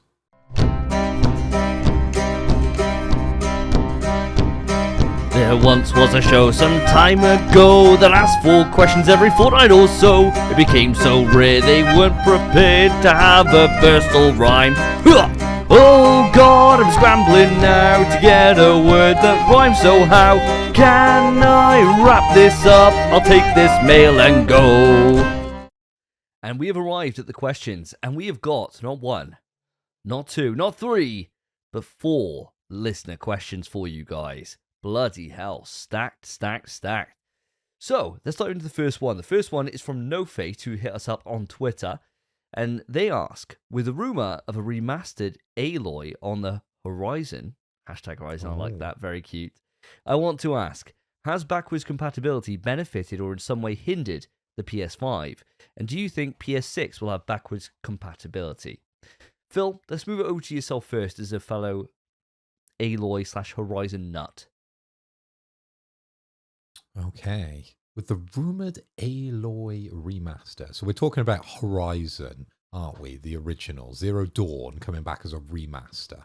And he wanted to ask, has backward compatibility benefited or hindered the PS5? Well, in my opinion, I think we're blurring the lines now, aren't we, in each console generation, because technology has got to a point where it's kind of as good as it gets, right? And to get to a Pro or a 6, I just don't think the jump is as big as what we saw between like the 1 and the 2 and the 3. I think as I was growing up as a kid, you'd have your first PlayStation, and then you'd see the graphics on the PS2, and you would lose your shit, because it would completely change. And then the jump again to PS3, I believe that felt probably the biggest, didn't it, between PS2 and PS3, because you went from the CRT to the full sort of HD level, didn't you, with PS3? But now, as I said, I think we're blurring the lines between PS5 and PS6. And PS5 has been the generation of remasters, remakes, and we're just getting everything redone and redone and redone, aren't we? And I am actually looking forward to Horizon, and a good excuse to actually play it again. So I don't really feel like it's a hindrance. I just feel like this is what the generation is going to be known for. This is the remaster, remake generation of PS5. But as I said, I think it'll just blur the lines now when we get to PS6, and it'll just, all these games will just continue to work throughout the next couple of generations of games, the next couple of console generations. Well said. What about yourself, Spence? How do you feel about this one? I'm not sure really, because the thing is, backwards compatibility, it's benefited and it hasn't. In the sense of, for the player, I wouldn't really say it's benefited us, just because we haven't had, obviously, the PS3 generation other than streamable. And we haven't had, anything prior other than, and this is where it benefits, not us, but it benefits Sony. If you want anything before then, you got to pony it for premium. So I think they've kind of planned this ahead for us not having backwards compatibility, at least all the way through, as to make it their own little sales pitch, I suppose. But I think we do technically have it. It's just not actually backwards compatibility, is it? They're clearly porting these games over rather than them just working. So we don't really, other than PS5 to PS4, we don't actually have backwards compatibility at all. So I'd say it definitely has hindered us.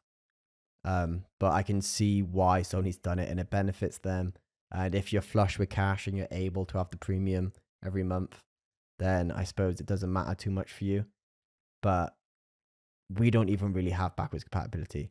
So it's definitely a hindrance. As for the PS6, they've made a product of it now, of being able to have the premium and have the old games.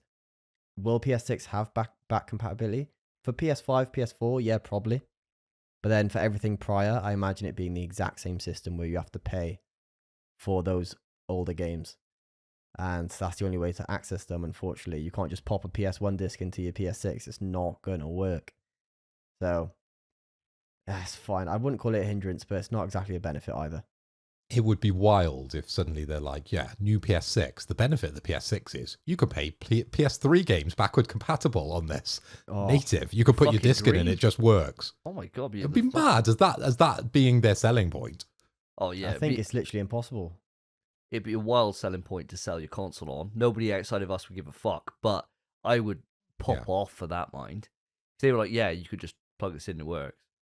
Class. That'd be great. You know, I'd be over the moon with that, actually. They're like, oh, well, actually, it's £700, this console, and really, it's not much better than the Pro you just bought. But you can play Resistance again, and we've turned the servers on for Resistance too. Yeah, I know I do. But I have to use the PS3 controller, and it's nowhere near as good, man. Oh, it's dog ass. Yeah, the PS3 controller sucks. It's bad.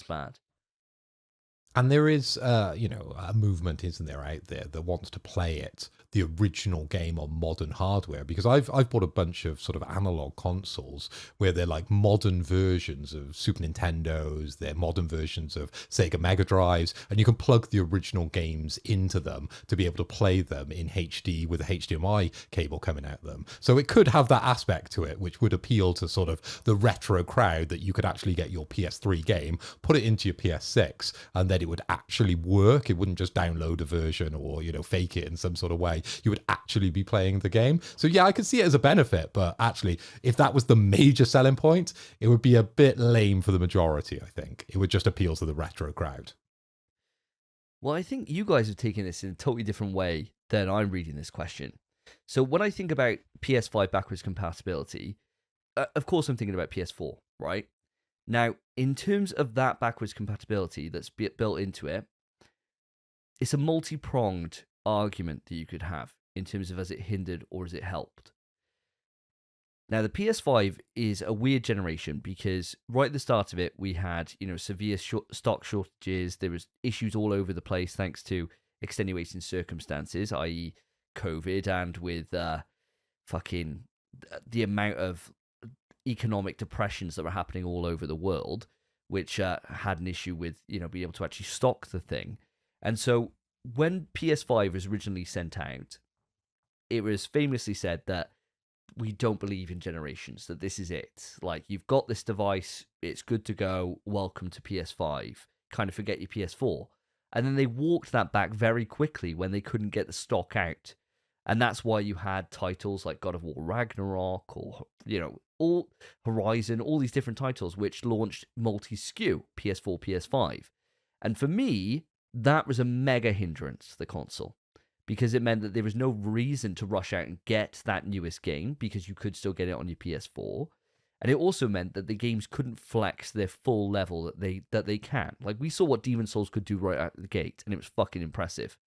And it's taken many years to even catch up. And in some ways, games haven't really caught up in some aspects of what that game was doing day one on the fucking console, because they're always having to take into account that you've got the lowest common denominator, that you've got the PS4 in a PlayStation exclusive SKU. And so that is a hindrance, right? And we're only now at this point, we're like, 4 years into the generation, that we are now getting to the point where we're just starting to get our own exclusives that are just on PS5. Like, we had a laugh with this the other episode where we were like, oh, so how many games are there that are just PS5? And we're like, oh, fuck. You can name like 5? And then it's like, shit, I don't know. Like, was it PS4 as well? I don't know. And I think that is a hindrance. But on the flip side, it was a smart business decision from Sony because they couldn't sell the stock. So if you can't get the stock in, what the fuck are you going to do? It makes sense what they did, but I think it did have a detriment on the console. Now, going forward to PS6, will it have backwards compatibility? Yes, it 100% will. And I think it's a good thing. It's a good thing to have. I've played loads of PS4 games on my PS5. Just in the last 4 years, I played fucking loads, especially ones that are downloaded and already ready to go. The thing that Sony need to do with this next generation in PS6 is to fucking stick by their word. And that if it is going to be a hard break, be a fucking hard break. Just let the PS5 just stop and we just move on to PS6. They should have done that from the off. And there would have been a huge power distinction then between what the PS5 is putting out and what's available on Xbox. Because Xbox are always having to cater for the Xbox Series S, right? So you're never going to be able to really fully flex that thing to its utmost limit. Whereas PS5 could have done that from the fucking rip. But they never did. They never took that Band-Aid off, and they're only just starting to now. So that would be the way I would do it, and I would just the same way that PS4 did it, same way that PS3 did it, PS2 did it. You didn't have these, like, outside of, like, CODs and things like that, exclusives were just on that platform. Like, there wasn't, like, Last of Us PS2 edition or Uncharted PS2 edition. It was just Uncharted. Here, this is where you play it. So I think that it's multi-pronged, and I hope that we've answered it for you, No Fate. So next up, we got the Apex Smoke Packer. Gotta say, fucking class name that is. Bit of a mouthful, to be fair, but I do like it.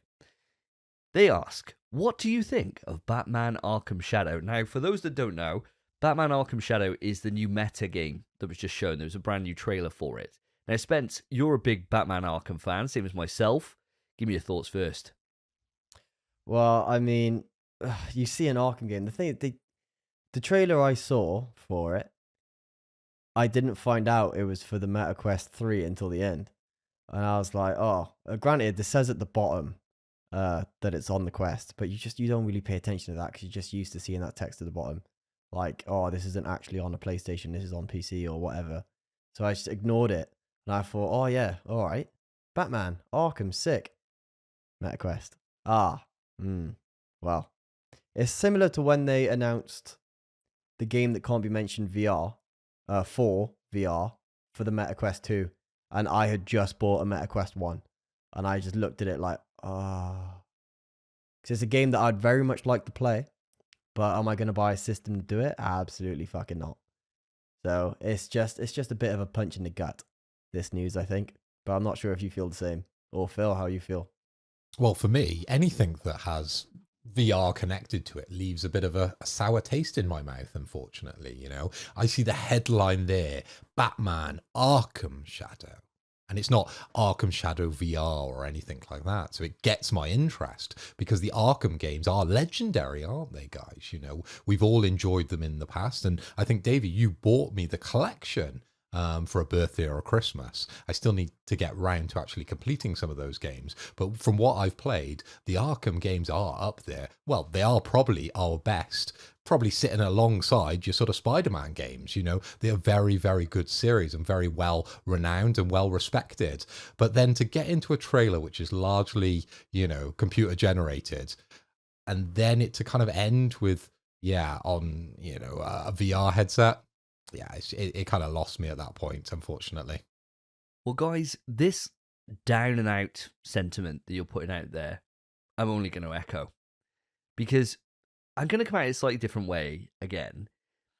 With the Batman Arkham series, right? If you'd asked me 5 years ago, 4 years ago, 3 years ago, I would have been like, anything fucking Batman Arkham, sign me the fuck up. How much is a MetaQuest, right? I would have been like fucking debating it because I was so far up Batman's ass. And I stand by the fact that the second one in Arkham City is the best superhero game ever made. It's better than Spider-Man. Fucking shits on Spider-Man. Easy. It's so fucking good. And Arkham Asylum is fucking incredible as well. It's near perfect game. The issue is that we've had, in the last couple of years, we've had Gotham Knights, and now we've had Suicide Squad. And all it's done is just fucking kill any momentum this franchise had. And all the hopes would be, right, let's put on our little fucking tinfoil hats here, and let's take a little trip down into a mystical world full of magic and wonder, right? If this was a game that was done by Rocksteady, and it was on console, would I be excited now? No, I probably wouldn't. Because they've just shit the bed horrifically bad. So it means that anything they do, I'm now not going to be like, yeah, fucking sign me up, they don't miss. Because they do fucking miss. And it's a fucking huge miss. So it's like, well, can I trust that they're the same studio that delivered the same kind of quality that they released all this time ago? No, probably not. So anytime I see Batman Arkham, it's not going to have the same, oh my god, I'm going to fucking just come in my pants immediately and buy it. It's now got like a semblance of doubt around it. Let alone the fact it's a fucking meta, which then means as if I'm going to fucking buy into that ecosystem. I don't play my PSVR 2 enough to warrant having another VR headset in the mix as well. So I'm excited that Batman Arkham's back. Yes. But this ain't it. And I need Rocksteady to come out swinging with something big before I'm on the fence again. Thank you for writing in, though. Moving on, guys. We got Potato Pro Wrestling has written in, a.k.a. the Potato Chief himself. So, he says, asking this question after seeing the results of your PS game bracket, can you say a game is the greatest game ever if you've only played it once? Has replaying a game ever made you change your opinion on it? He says, for me, I enjoyed The Last of Us 2, but replaying it really soured me on it. Great question, Lewis. Really, really appreciate that one. I'm going to take this one first, to be honest. And I'm going to say that you can say the game is the greatest game ever if you only played it once. I think you 100% can. Because it's all about the experience that you have. And this is a thing that's, I suppose, important for all games, really, is that they all have strengths and weaknesses, and some can be replayed and some get better with time with replay. So, for example, the game that can't be mentioned, 1, replayed it countless times. Metal Gear Solid, my favorite game of all time, replayed it countless times, and it gets better each time I play it because I've noticed more things I didn't notice before. Other games, like, for example, if we use your one here for The Last of Us 2, it's an emotional roller coaster. And you only get that full emotional roller coaster that one time. When you know what's coming, you're not going to have that same ride that you were on before. It's like watching a great movie. That first blind watch of that movie is the rawest experience that you'll have. As soon as you watch it again, you may pick up on different nuances and different things that you love about that movie. But nobody could watch The Sixth Sense again and then be like, oh my God, he's seeing dead people? Like, and be shocked by that again, because you know that's coming, right? And so you watch it Darth again. Vader is Luke Skywalker's dad? Yeah. Whoa. So you then pick up on different things that you enjoy about it. So I honestly think that, yes, you can have games that are one and dones. For me, one of those is Journey. Journey's a game that, for me, I've only played it the one time, and that experience was so special, and I loved it. I absolutely loved it. It would be a difficult thing to recapture the feeling that game gave me if I was to go in and play that again. So that's where I'm going with this. Phil, what about yourself? How are you coming down on this one? I agree, but my view is slightly different on this one. And I think I'm going to base this whole kind of argument around Death Stranding, because I would say this is my favourite game of all time, and I've only played it once. I suppose twice if you count the remaster, but we probably don't because we just transferred the saves and did all the extra bits and pieces. But I've never played the full game twice. And I agree with all the emotional stuff that you were saying, but my problem comes with time. And this has always been my argument since day dot with this PlayStation podcast. I don't have a lot of time. So I think if I had to invest another 85, 95 hours, and that's what I did within Death Stranding, I think it would sour it, because I would almost feel like I'm forced to play it again. Some of my worst experiences with PlayStation is when I need the Platinum Trophy because you boys are winding me up about Miles Morales this, Miles Morales that, and it is a fabulous game. But I had to play exactly the same game through twice to get the Platinum. Did I enjoy the second time through? No.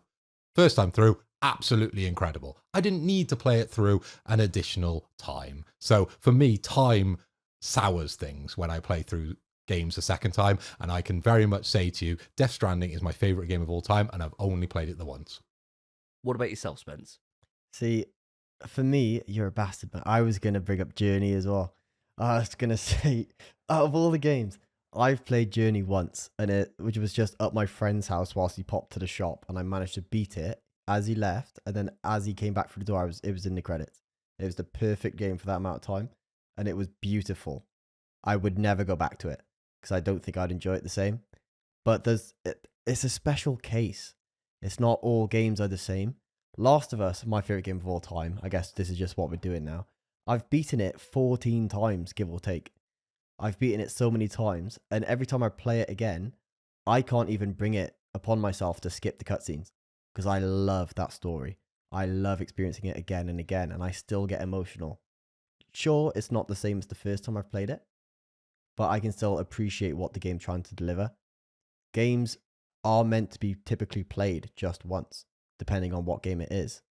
It depends on how that first playthrough impacts you on what you rate the game. If you play a game to death, even if it's the best game of all time, eventually you're going to hate it. Your first impression of a game should be what you base your score on, because that's what the developers are trying to put across to you. So I think you could definitely play a game and say it's the best game ever or whatever. I mean, Ragnarok. None of us have gone back to Ragnarok, and it's mega high on all of our lists because it's a near perfect game. If not a perfect game, it's a perfect game. It's fantastic. But I will also say, Lewis, I know for a fact when you replayed Last of Us 2, you did it in colorblind mode with all the accessibility options on just for your collectibles. So no wonder it soured, mate. No wonder. I bet you skipped the cutscenes too. Skipped all the I bet you did, mate. No wonder it soured on you. You need to play a game and appreciate what it's trying to deliver, I think, and then you can base your opinion around that. If you make it miserable for yourself, then of course you will sour on it. So, yeah. Well said, Spencer. Jesus Christ, coming in with the absolute fire. Well done, my friend. I love that. That was a great little way to sum it up. But there you go, Lewis. I hope we've answered your question. And then finally wrapping it up, Lurian, the Hollywood hot dog, has written in, and he says, there is a chance that this is your last podcast before the PlayStation Showcase may have happened. Now, Lurian, we got into this the other day on Twitter. I know you're in Grub We Trust, but he's on the watch list, bro. It's not confirmed yet. It's not confirmed. He's 1 for 2 so far. We'll see. But anyway, so given that in each showcase we only see 5-ish studios, what 5-ish studios are showing up this year? They say, my bet, I think these are realistic. Bungie, Firewalk, Asobi, Sucker Punch, and Bluepoint. Now, instead of coming up with 5 studios each, because I think our list will pretty much mirror each other and probably mirror a lot of Lurian's, I think what would probably be the best thing we can do is if we talk through Lurian's list and see what we think is likely and what's not. And then from there, we can then just any other amendments. You know, if there's anything that anyone wants to chuck out there, any suggestions for things, we can add on to. Because I think on a top-level view, most of these 5 I'd probably point to and say, yeah, I could probably expect some. There's going to be 1 or 2 that we'll get into it now. But Spence, let's go around with yourself first. Let's start off at the top here. Let's go around in like a little circle here. So Bungie. So what do you reckon, guys? Are they showing up? See, the thing is, they really could, but they could not. So we haven't heard anything from Marathon in a long time. Not anything about it. But I would think there's not a chance we see it, not for a long time. The thing that sways me is that we just got Destiny 2 as part of PS Plus. And I'm thinking, or we're about to on May 7th, even, in a few days. I'm thinking that might be because obviously Bungie are now part of PlayStation. Maybe they've told PlayStation they're done with it. And everything's on Marathon. And it might actually be ready to show. So, I don't know. I think we could see it, but my gut says we're probably about half a year off, if not a year, before seeing any Marathon. I think we're not seeing that game for a long time. I think the thing is, I would be coming on the opposite side from you if it wasn't for that news that we read out not long ago about the issues that Bungie are having, where they've had all this mass layoffs. Yeah. They've had all these problems, and that they're now facing down the barrel of potentially having to do rework, like from the ground up on Marathon. So I would be very much like, if we hadn't read that news, I'd be like, yeah, they're a shoo-in, 100%. Now, nah, I'll be amazed if they're there for Marathon. As you said, Destiny stuff, though, they could well be there for that. So I don't know if we want to give it up for that or not. But I think Destiny's a strong one to say, yeah, they'll probably show up in some form, even if it's just like a little sizzle trailer. But yeah, I'll be very, very dubious on seeing something new from them outside of Destiny. What about yourself, Phil? Well, it was funny when I saw this tweet from Lurian. I read it and I thought, there is a chance that this will be your last podcast. And I thought to myself, yeah, it all depends on the level of banter that we have on the podcast. At any time, this could implode and there could be fists flying. Well, not flying, virtually flying anyway. And then we could never speak to each other again. It might just happen in a future podcast. You know, that's what you need to do. Start sending in questions to kick us off again. We love those type of questions. Why not? Let's have a brawl, guys. I like the ones where we get into it afterwards, especially after like we've been drinking. Like the early episodes, we were drinking really heavily. Oh, yeah. And they then were violent. We'd message the next day, we'd be like, yes, sorry about that. You know, was I all right? You know, it was like, oh, yeah, you're fine. Yeah. A lot of our you were a little harsh to our guest. Yeah. Yeah. You went a bit too far there. Yeah. It's all fun and games, isn't it? 90 episodes in. Let's go till 9,000, boys. Fuck that. Fuck, we'll be dead. We'll be dead, bro. 9,000 episodes. Like, fuck, no. That's when robot like bodies. 3 a day. Jesus. It would just be heads in jars. That'd be class. Yeah. That's all we need. What have you played this week? Literally nothing, because I've got no fucking arms. I'm just a floating head. Bro, at that point, we're playing games of our mind. It's like we'd be jacked in. We'd be jacked in like the Matrix. Yeah. Needle to the back of the head. That's how you put something in your body. Jacked into that fuck machine. Why didn't they go up the arse? Yeah. Well, they should have gone up the arse, really, shouldn't they? Should have. Makes sense. Long way to the brain, isn't it? Through the arse? Well, depends how hard you push. Depends which part of your body you think with, bro. Most men only think with one thing. That's what women always say. Let's test out the theory. That's true. So it's not too far to go through there, is it? Through the gooch? Horrible, though, isn't it? Anyway, back to the question. Horrible thought. Yeah, back to the question. Bungie, yeah, I would like to see them there because I've been a big advocate for everything Marathon. But yeah, after what you've said, Davey, it does seem unlikely. But to be completely selfish, I would like to see them there, and I would like to see something more than just a CG trailer. Do I think it's going to happen? Definitely not. Do I want it to happen? 100%. Nice. So, next on the list, Firewalk Studios. Now, Firewalk Studios, for those that don't know, they are working on Concord, which is due to come out this year, apparently. I'd be fucking amazed if they're not there. Let's be honest. I think all of us, if we were putting a list of games together, they'd be the one that I think would be the most likely, right? Out of every single thing.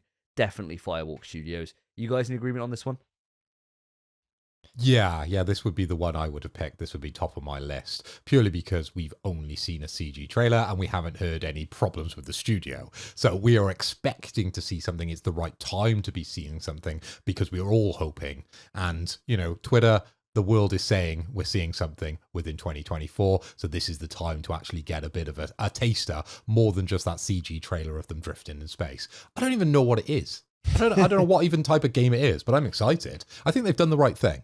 They've queued us up and they've left us for a while to speculate, which is brilliant for the podcast. But ultimately, I'm hungry now for Concord, so I would love them to be there. Yes. What about yourself, Spence? You in agreement?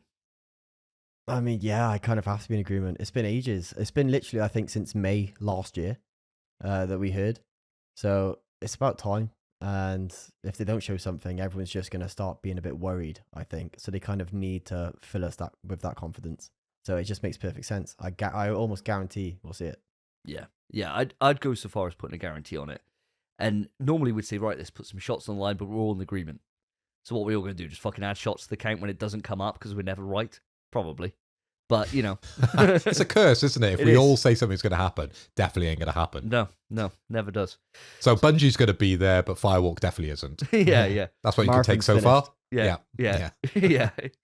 Live beta next week. The day this podcast goes up. Oh, guess what? Marathon. Playable now. Brilliant. That's normally the fucking way this goes. So next up on Lurian's list, Team Asobi. So Asobi, I would bet my fucking left bollock that this shows. This is the one that we've all been speaking about now. When that news came out and they said no major titles from Sony now for in 2024, after we get past Q1 and start of Q2, all of us were straight away new Astra. That's not major. It's around that time. 100%. The big thing for me will be if it's VR or if it's flat. And I fucking pray that it's flat with then a VR mode. That would be perfect for me. I would love that because Cass absolutely adores this little robot.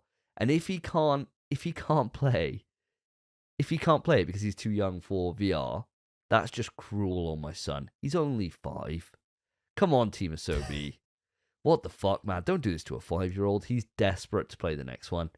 I reckon that's a cert. I would fucking put top betting on that 100. That would be a safe bet if we were doing safe possible crazy when Jeff Grubb's wrong and the announcement is in July or whatever. Then that would go into a safe 100%. What about yourself, Mr. Hoy? Yeah, again, I've got to echo those thoughts. I would love it to be there. Partly because it's in my Fantasy Critic. I chose the rumoured Astrobot platformer as my unannounced game at the start of the year. So fingers crossed it turns up. I don't know how the points work, but it is a unannounced game that I put into my list. So let's see it there at the showcase. But what I would like to see from it, you've gone down the PSVR route. You've gone down the static kind of PlayStation 5 route. Why wouldn't they go out on a bit of a limb and put an aspect into the game for the PlayStation Portal? Why not? Why not?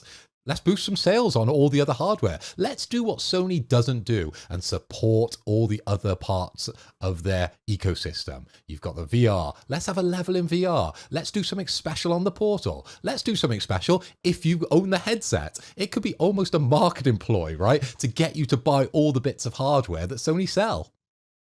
The problem with that Kind of could see it happening. It was a tech demo, the first one, wasn't it? It was. The issue is, you got me, mate. The issue is the Portal doesn't fucking do anything, does it? It literally doesn't do anything. No. It's just a fucking controller with a screen on it, bro. It ain't doing shit. It'd just be like, oh, you're playing on the PS5? You'd be like, no, it's my Portal. They'd be like, we're waiting for the Portal to connect. So's the fucking world. So's the world. It doesn't fucking do anything. So, no. It'd be brilliant when you're there sat on 99% trophies, and I've got the platinum because I've got the portal. So I've paid for a portal and bought a platinum trophy. You ain't getting the PSVR 2 trophy. Yeah, then. yeah, you won't get That's that, mate. also true. Yeah, so we'll be in a stalemate then. So Stalemate at 99. Mine's the PSVR 2 is more expensive. So I can, as soon as, so you're going to have to sweeten the deal, my friend. I'm going to need that, and maybe you'll have to make me a sandwich as well. Something really like a top tier. What, you want to do a trade? Yeah, well, yeah, we'll trade for like the afternoon. Just for like an hour, so I can get that 100%. And then I'll just... Lads, we'll need to all mix and match everything. We'll need your Pulse earbuds. We'll need Phil's Pulse 2. We'll need my Pulse 1. You'll need my DualShock Edge. Yeah. We'll need Phil's PS Portal. We'll need our PSVR 2s. One of us is going to need to buy the media remote. It's going to be a nightmare for the I've got the handset charger. Imagine you got a trophy for the handset charger. Jesus. Yeah, has anyone got the PlayStation camera? You've got that, Phil, don't you, as well? Do you have that? Oh, I do. Yeah, I've got the camera. Yeah, I've got the camera. Yeah. Just every bit of hardware that's tied into some sort of trophy. That'd be a fucking No, I actually connected it to the TV. I do use it from time to time. We'd be one of the only few people on the planet that would be able to do that, right? To pool our resources to get this trophy. It'd be a 0.1er. Like, super rare. Everyone would be kicking off, and then us three would get together on a weekend on a big quiz, be like, bring it all, lads. And we just all pop immediately. Goes from 0.0 to 0.1 immediately. Ching-ding. That'd be class. Actually, do you know what? I would like that to be there because we got the solution. If we were missing one piece of this puzzle, nah, I don't want it. But because we got the keys to the kingdom, bring it on. Bring it on. The grim thing would be if it was like, plug in your red DualSense. Plug in your grey camo DualSense. You're like, oh my god, I gotta buy like 500 controllers. That would be grim. We'd have a few. Well, and the plates. We don't own any plates, do we? Does anyone own a plate? No plates. No. Yeah, slippery slope. This slippery slope. Or the PS5 Slim. I was about to You've say, got to detach the drive on the side. Oh yeah. Oh yeah. Don't ask for this. Sounds like fun, doesn't it? If that's part of the game, it sounds like Hideo Kojima kind of shit, doesn't it? Where he's like, now take off the CD-ROM or the CD player, whatever, off the side of the PlayStation. And all of these have unique levels. So like 3/4 of the game content is locked out to free, like 99% of players. There's only 5 levels in the normal game because the levels are like there's like 700 levels because you've got to buy every single fucking controller.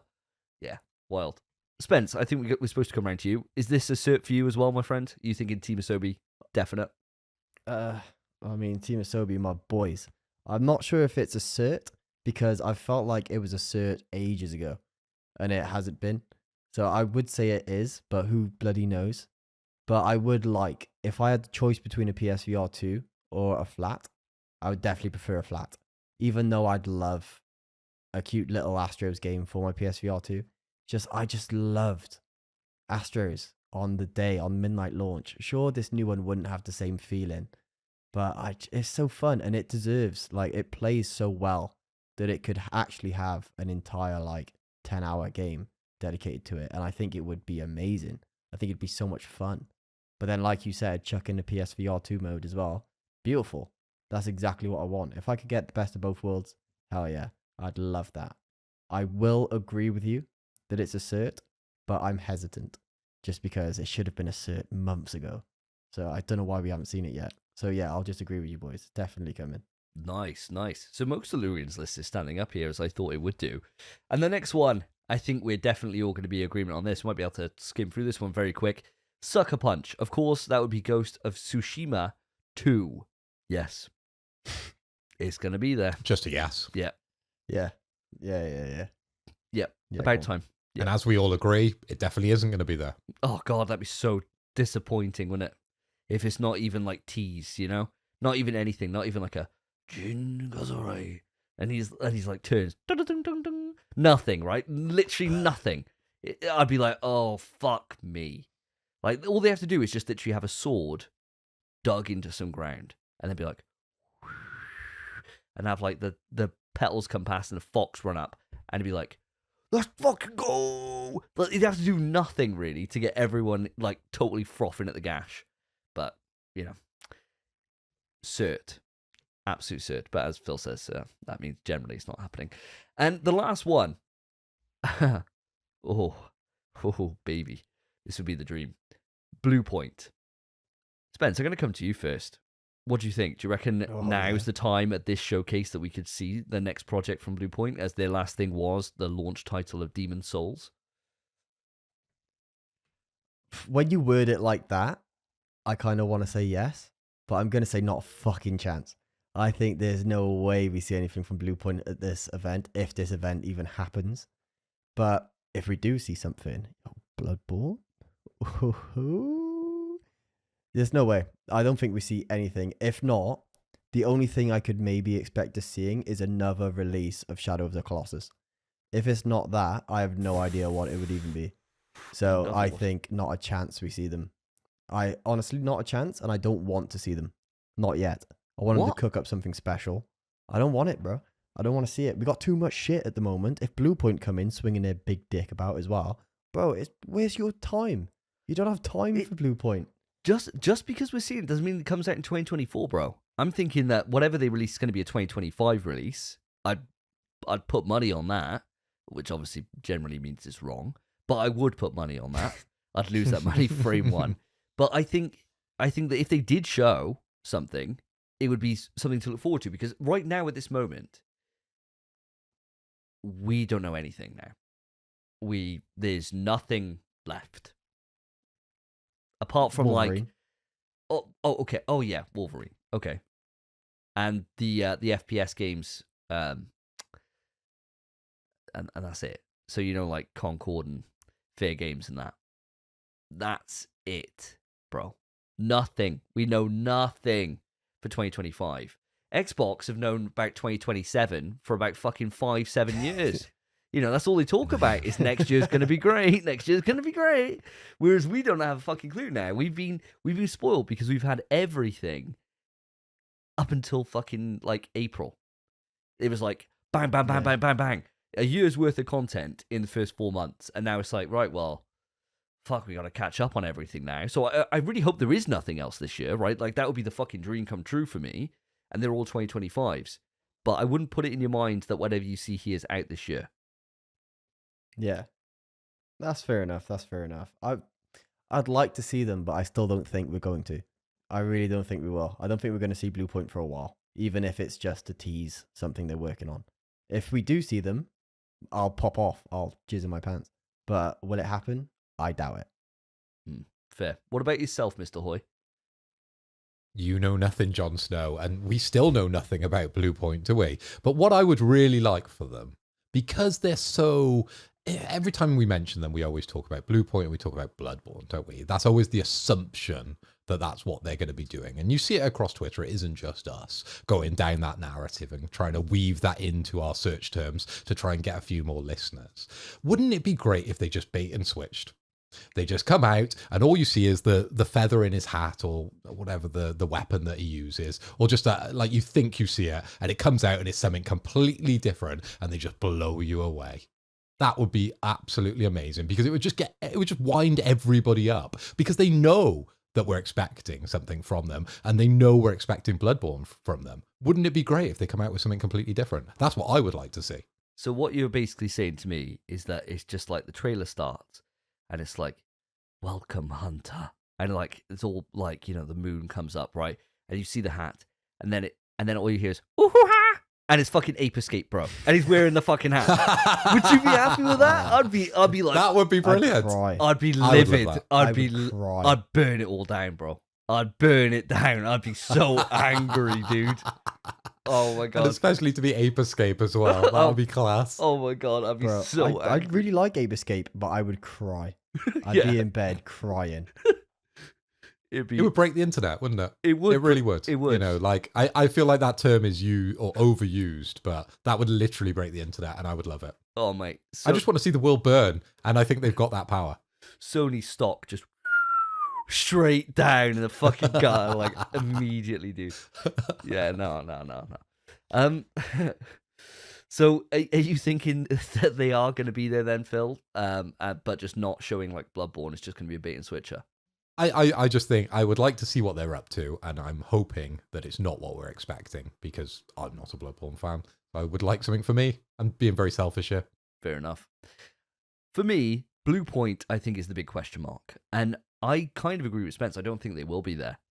I really don't. I think that if there was 5 studios shown, that's a big deal anyway, right? That's a lot of question marks which are now being filled in.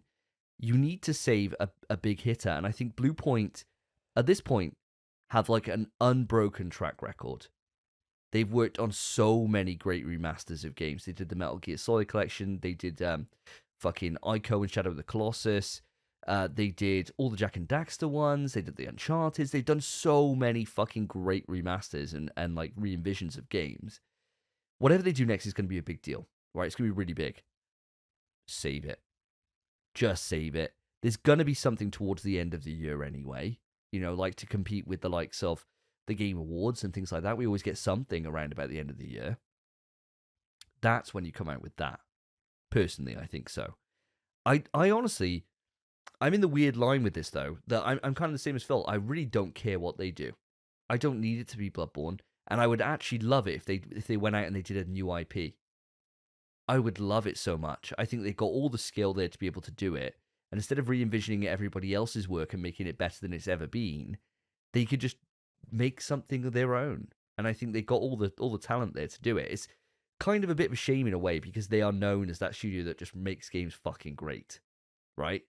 That's what they do. That's their strength. But much like with Housemarque, where they went off and they did something new when they came up with, you know, fucking Returnal, I'm all in for studios taking a risk and trying something. And I'm happy regardless. If it was Bloodborne, though, I'd definitely shit my pants and jizz them at the same time. It'd be incredible. It'd be wild. So, that's Lurian's list gone through. Now, I want to know, any amendments, anything on here, any other studios that you think potential could show up here at this showcase that we haven't discussed so far? Anyone got any ideas? I got a couple, but I don't want to steal them. I've got a couple. Nice. Well, let's start with yourself, Phil. Give me one. Okay, do you want me to start with the obvious? And I think Spencer's already mentioned it, which would be Insomniac.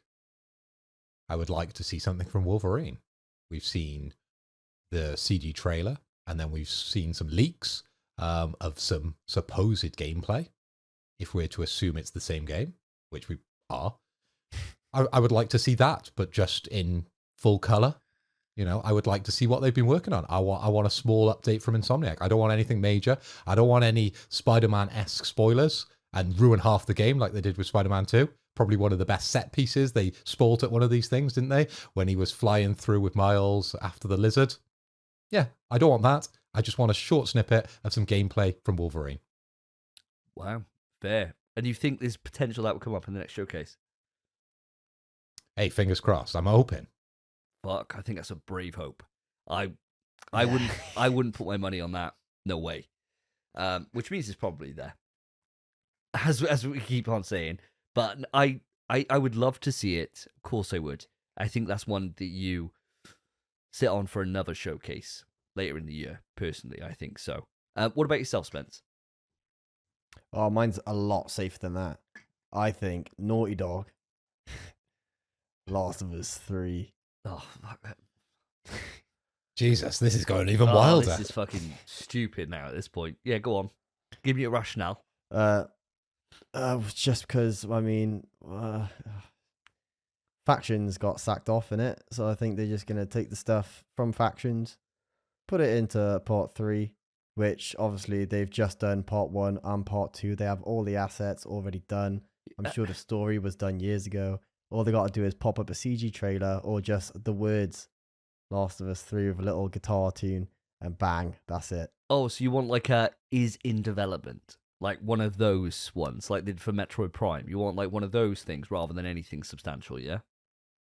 Like they did with Ragnarok during the PS5 showcase. Okay. Where it just said God of War, Ragnarok. Since Factions died, I just want Naughty Dog to just tell me something nice. Well, Naughty Dog, we know they've got a brand new IP they're working on.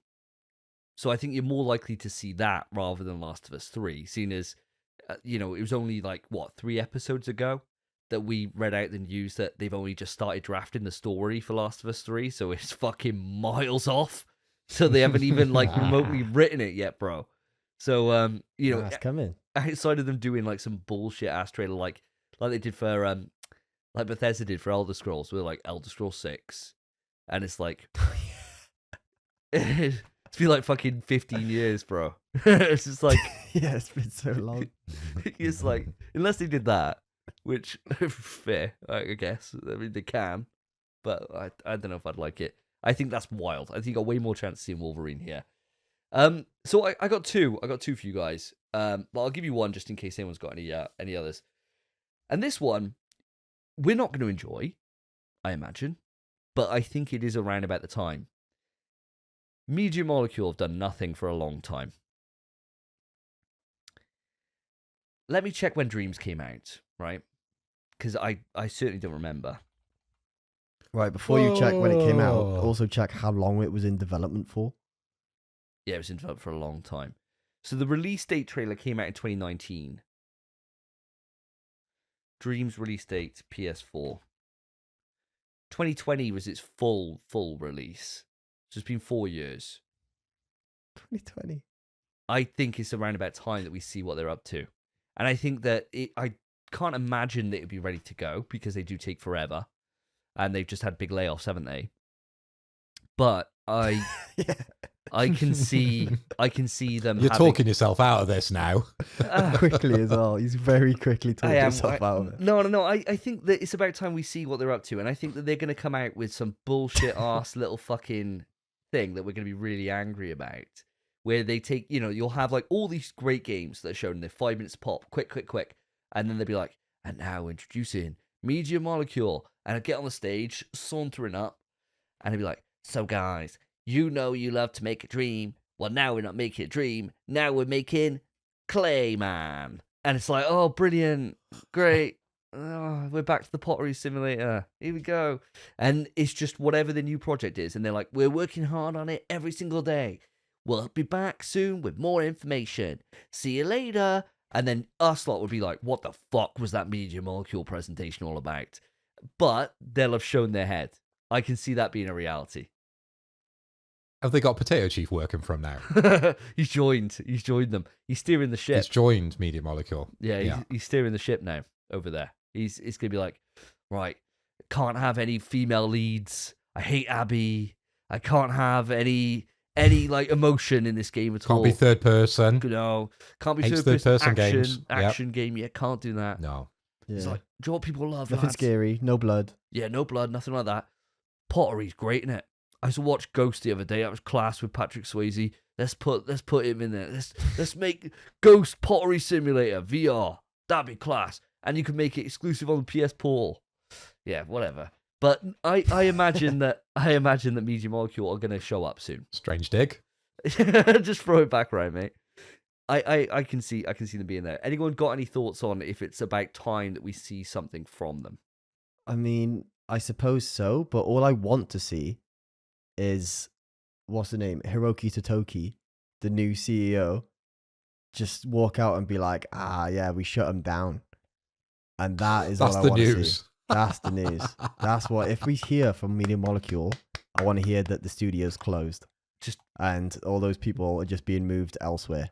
It's just Sackboy comes on stage and you're like, oh, a new Sackboy game. And he just looks up and he's got the noose from Silent Hill 2 and he just puts his head through it. That'd be sick. The lead guy, like, they get the entire team from Media Molecule out and they're like, turn around, everyone. And they're like, oh, okay. And they turn around and everyone's like, haha, what are they up to? And it's like, fire. Just kills them all on stage. Firing squad, bro. Obviously, I don't mean it.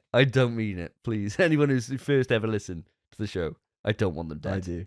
No, you don't. Imagine if someone from Media Molecule is listening right now. Oh, just go develop a game. Yeah, just fuck.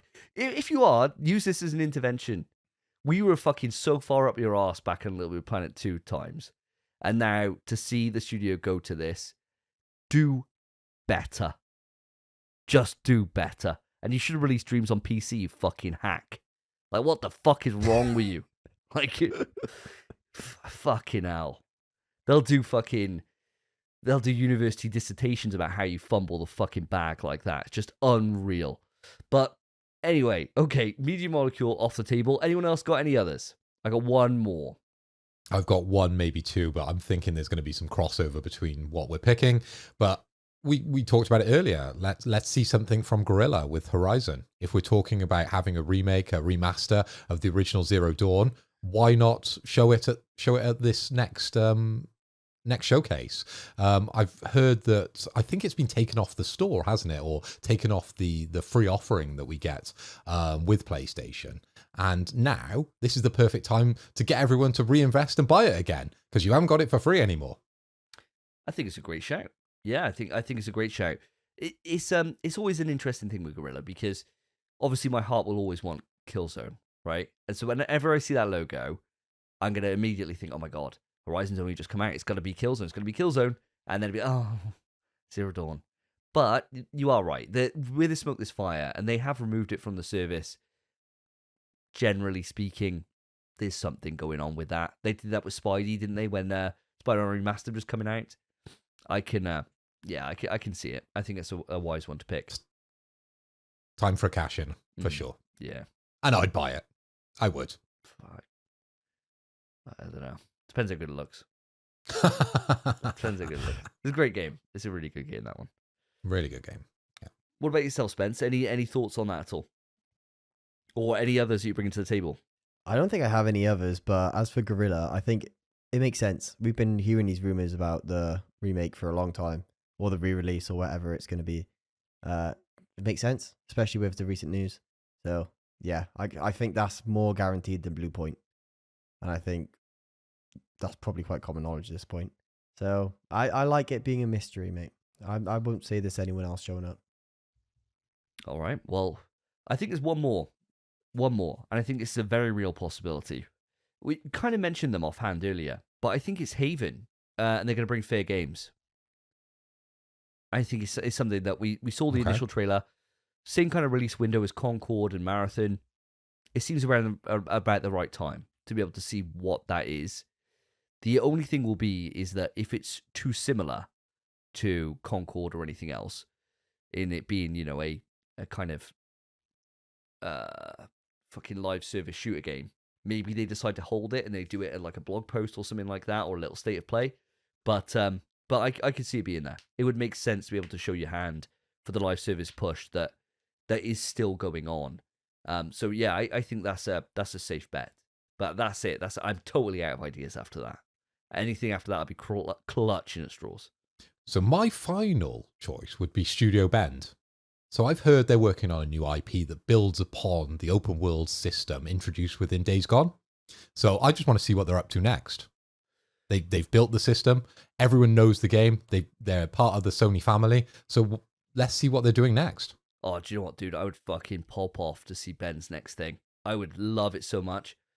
I think for me, it would be one of those ones that I think with a couple of the ones that we've pitched to be like a future event, like in as much as like Wolverine, Blue Point, I think like that would be a really strong showing.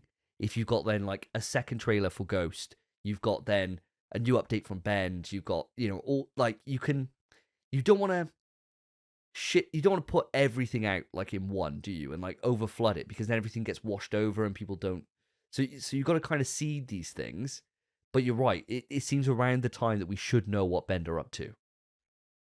And they're like a middling studio, aren't they? They're not going to take the top of the bill like something like Insomniac would take, or Ghost of Tsushima. That would be the end of the show, wouldn't it? The big bang. But something like Bend, you could just chuck that in, little update, just to go, we're working on X. And I think it's a strong possibility, and that would be my final choice to see at the showcase. Wow. We will wait and see. We got potentially some point this month that Grub's saying is going to come up. We'll wait and see. Who knows? It may actually come true. He may go 2 for 2. We'll see what happens. If he does, I'm sure that we'll get together beforehand to do a little one-off to talk about our predictions before the show. I'm sure we will. But we will leave that there. Thank you ever so much for everyone writing in. Love your questions. Really appreciate each and every single one of you taking the time to do that. And of course, if you're listening and you think, God, I should write in, I got a really good question for him, a couple of ways to do it. Reach out to us on the email, pswetrust@gmail.com, or, of course, reach out to us on the socials. All the socials are in the description of the show, regardless for where you want to go. So with that, let's move it on to the topic. Stop!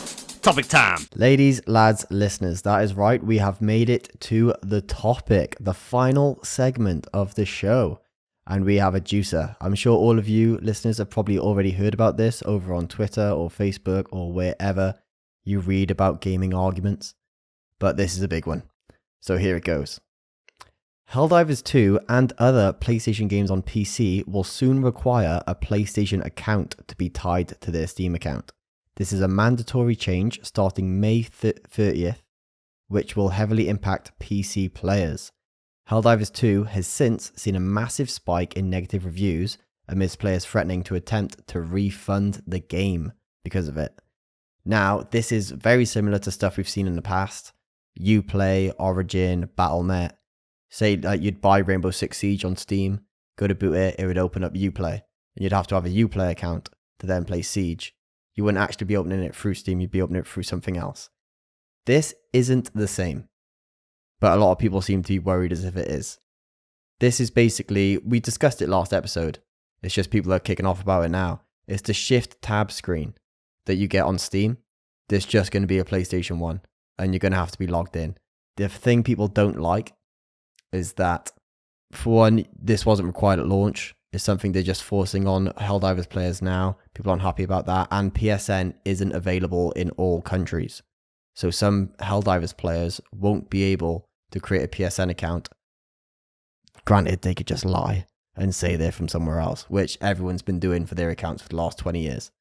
So this is quite messy, but I'm not sure what you guys think about this. Obviously, Davey, you're not really a part of the PC space. So what are your thoughts on this? Do you have any knowledge on what this could even mean? At first, no. At first, I didn't. I've done a tiny bit, only because I thought I know who's going to have something to say about this. Pilestadt, you know, the head guy who's leading fucking Helldiver Studio, went on his Twitter while we took a little bit of a break. I had a look, and you're right. The review scores are just getting absolutely hammered, and he says in there, "Ouch." He's like, ouch, really, really sorry, this has impacted those. And then he put out another one, right, another tweet, which then links to a PlayStation support article about this. And I'll get into that in a moment. But first, I think, as you say, it doesn't impact me. So it's quite hard for me to feel outraged for something that I really don't give a shit about. Also, I'm under the wrong pretense. I know this is wrong. But for me, I like having a PlayStation account, right? The Steam account means nothing to me. If I could link it up and I can see my trophies and I can see my friends on PlayStation, of course I'm going to love that, right? Because I'm a PlayStation guy. So I find it quite hard to relate to the outrage because for me it would be a benefit being able to link them. But for everyone else, I can get it because it's another step, another thing you have to fuck around with for no reason. How about this? Let me rephrase it for you, Davey. Sure. Obviously, we have Xbox games coming over to PlayStation now. What if you need to create an Xbox account to be able to play those games, and it's mandatory, you're forced to do it, and then it has its own kind of thing where it has its own party chat. So, I mean, you can still use the PlayStation party chat. So I'm not sure why people are kicking off too much about this, but you end up earning achievements rather than trophies, or you earn both even. I think that's probably how it's going to work. You end up earning both, so you'll get an achievement pop and a trophy pop at the same time. Will you care about that? Will you care about the Xbox side of things? No, I'll just do it. Like it wouldn't bother me. It's the same way that, you know, when we play Apex, and it was like, create an Apex account because this is going to be your sole account so that you can play this on every single device. You got to sign up for fucking EA access, whatever it is, the EA account thing. I was like, yeah, I'll sign up for it. No worries. It takes 2 minutes. It's done once. Like, I don't see what the big deal is personally. The thing is that when you have to do this for so many different services, it can be annoying. And I get that. You know, like, having to do it for Ubisoft is annoying. Having to do it for EA is annoying. But it's just a step. It's the same as like when you're shopping on anything or any product now. They all I honestly though, I don't see what the impact is in having to do something one time. I just don't get it, because it's all saved on there, so it'd be auto log in. I don't see the problem, personally. I don't see why filling out a form which takes 30 seconds one time is a massive ask for people. I get what you're saying, though, in terms of it's not available everywhere. And we know how fucking fucked up this account creation stuff can be, and Phil is testament to that. So I get that side of it. I do get that. And I understand that, and I think that's a valid criticism. But in terms of actually just filling out a fucking form just to play a game, just do it one time and just fucking forget about it. What's the big deal? Like, what are you going to do the rest of your time? You're just fucking sitting there wanking to hentai porn while you're fucking eating what sits in front of your keyboard. Like, it takes 30 seconds. It's not a big deal. That's a hell of a stereotype, considering the only two PC players he knows is us. That is outrageous. Accurate, though. Hell. And I don't like What's-Its. I don't like Don't What's-Its. No. Oh, what's wrong with you boys? Unless they're flaming hot or prawn cocktail. Or the What's-Its crunchies. Those bang. Especially There with you the go. extra flaming hot. Building up now, innit? There we are. But cheesy What's-Its get in the bin. Anyway, I digress. Phil, over to you, mate. What are your thoughts on all of this? Well, Spence, I'm glad you asked. Now, from a business point of view, this makes complete sense. And we were talking earlier about Sony's push for their own, basically, social media, where they're trying to tie everybody together and make it just much more accessible to play PlayStation games and get everything kind of linked together, be that on PC, be that on PlayStation. Wherever you want to consume PlayStation, you're going to have that constant link. And it's something in the past Sony have always been terrible at. So I am quite thankful they're pulling their finger out and getting shit done. But from a consumer's point of view, I can understand why there is this wave of negativity when you're introduced to this new system where you've got to jump through a hurdle, unneedingly jump through a hurdle, because previously you haven't.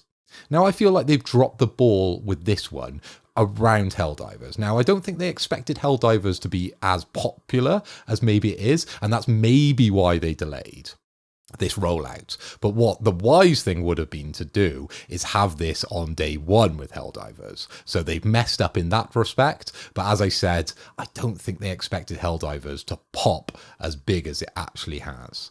Now, for me, I can see the benefits of this, because you've got the added aspects of achievements that you would get on PlayStation. You've got our PlayStation chat if you choose to use it. And as I said, as a PlayStation player, if I'm jumping on PC to have a few games and I'm playing playing Helldivers, maybe I go multi-console with the platform, it just ties everything together. It links it all. I can play with you. I can play with my brother.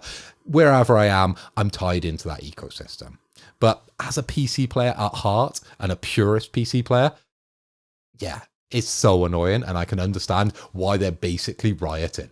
Because what else can they do? They can go on and they can review bomb it, and that's what they've been doing. They can go on and they can talk shit on Twitter. That's what's happening. But I think it'll quickly calm down, and I don't think they're going to be asking for as many refunds as maybe they're threatening, because Helldivers 2 is a superb game. And once they get that refund, you goddamn know it, they'll be back, because it's class, that game. I cannot wait to play it. I've been out a month. I haven't played it for a month. I'm itching to play it again. So these people, they're going to feel the itch and they'll rebuy it. So I'm not worried about the sales for Helldivers, but I think overall it is a positive thing, and it will get people to invest in Sony and in the Sony ecosystem. Well said, mate. Well said. I don't think it's going to really get people into the ecosystem too much. I think people are settled where they are. I think no one really likes switching about, getting new stuff. Everyone is comfortable. I just don't see the negatives of all of this, really, other than obviously some countries it's not available. But my YouTube account thinks I'm like 45 because I lied. Everyone lied. When I was a kid, when I was making accounts, I just lied. What kind of porn do you need to be 45? Well, my YouTube account, mate, there's no porn on YouTube. What, are you crazy? I'm pretty sure there is. You can watch naked yoga, but that's about as far as it goes, I'm pretty sure. But Search that later. yeah, but it's on there, mate. It's on there. He probably set up his YouTube account when he was 10. So like 15 Yeah, years exactly. later, he probably Makes put it in sense. as 30. And then now that's like 46 or whatever. You know, he probably put in the birthday in 1980. Thought, yeah, that'll do. That's old enough. And then now he's like exactly. a 52-year-old man. Yeah. All the marketing and advertisements are towards a 50-year-old They're man. all just erectile dysfunction stuff all the time. That's all he's getting. That and hair loss treatment. Don't leak it. Wait. Bro, I got thick hair. It's fine. I was going to say, your hair's really dark, isn't it? Yeah. But just lie. Just lie. I've got a Romanian Steam account because I can buy games on that account for way less money than I just family share it to my actual account. Just lie. I don't see where the actual issue is. Like you said, David, the form's going to take 30 seconds. You link it and it's done. And all it's going to be doing is giving players more features. They might get picture-in-picture, which is one of the best features we've ever had. And our party chats, we might actually be able to screen share to PC players, which we can't with the Discord integration at the moment. So it's just added features. Do you know what I hope from all this? Go on. And you'll probably say, Phil, you're miles off on this one. I just hope Sony are sorting out their back office. I really do. I hope they're sorting out all this kerfuffle about accounts. And I hope they solve my problems. Because for people who are just joining the show, because I haven't complained about it recently, I have an American account and I find it very difficult because all my trophies are on this one platinum account and one US account, and then I have to have a UK account to download any DLC. So I run on 2 accounts. So it's a massive mismatch of confusion, and it shouldn't have been this way. And many times both of you lads have kind of advised me to drop the US account and move over to the UK account, but I'm stubborn. And I'm sure there's lots of people out there who are stubborn, who want to stick on their original account. So hopefully, by the means of them looking at their back office, looking at this social media, bringing all the accounts together, they just make them worldwide accounts. They just think, do you know what? We're not going to have country accounts anymore. We're just going to blur the lines and every account is equal. That's what I want. I would agree with you, but I think they need the regional accounts for the servers so it knows which server to place you in. And we can't have a worldwide server with everyone on. There's more elegant PC does solutions. that. Yeah, like YouTube does it as an account thing, and then you got to put all your tax details and all that in. There are better solutions, and there are solutions for it. It's just it is low priority. That's the only issue. I'd hope so, mate. I'd hope so for your sake and for the potentially, for all I know, millions of people around the world that are in the similar situation. You know, you just move country and you're fucked. Like, what the fuck? Yeah. Like, and literally, say I moved and I just went to, I don't know, fucking Mexico, right? And I'm like, oh yeah, I'm in Mexico now, great stuff. Oh, I'm just fucked. I just can't do anything now. It's like, brilliant. Cheers. Thanks a fucking lot, PlayStation. I really appreciate that. It's very much an old school thought, isn't it? And I think having like accounts tied to countries, basically it was all connected to release dates, wasn't it? So you couldn't have a certain game if you were in a certain, geography. But now everything releases the same time and we don't have those problems as much as we did in the olden days, you know? Like I've told you many a story where I had US games months ahead of the UK market, but that doesn't happen anymore. US and UK, it's day for day. We get everything universal these days, or the majority anyway.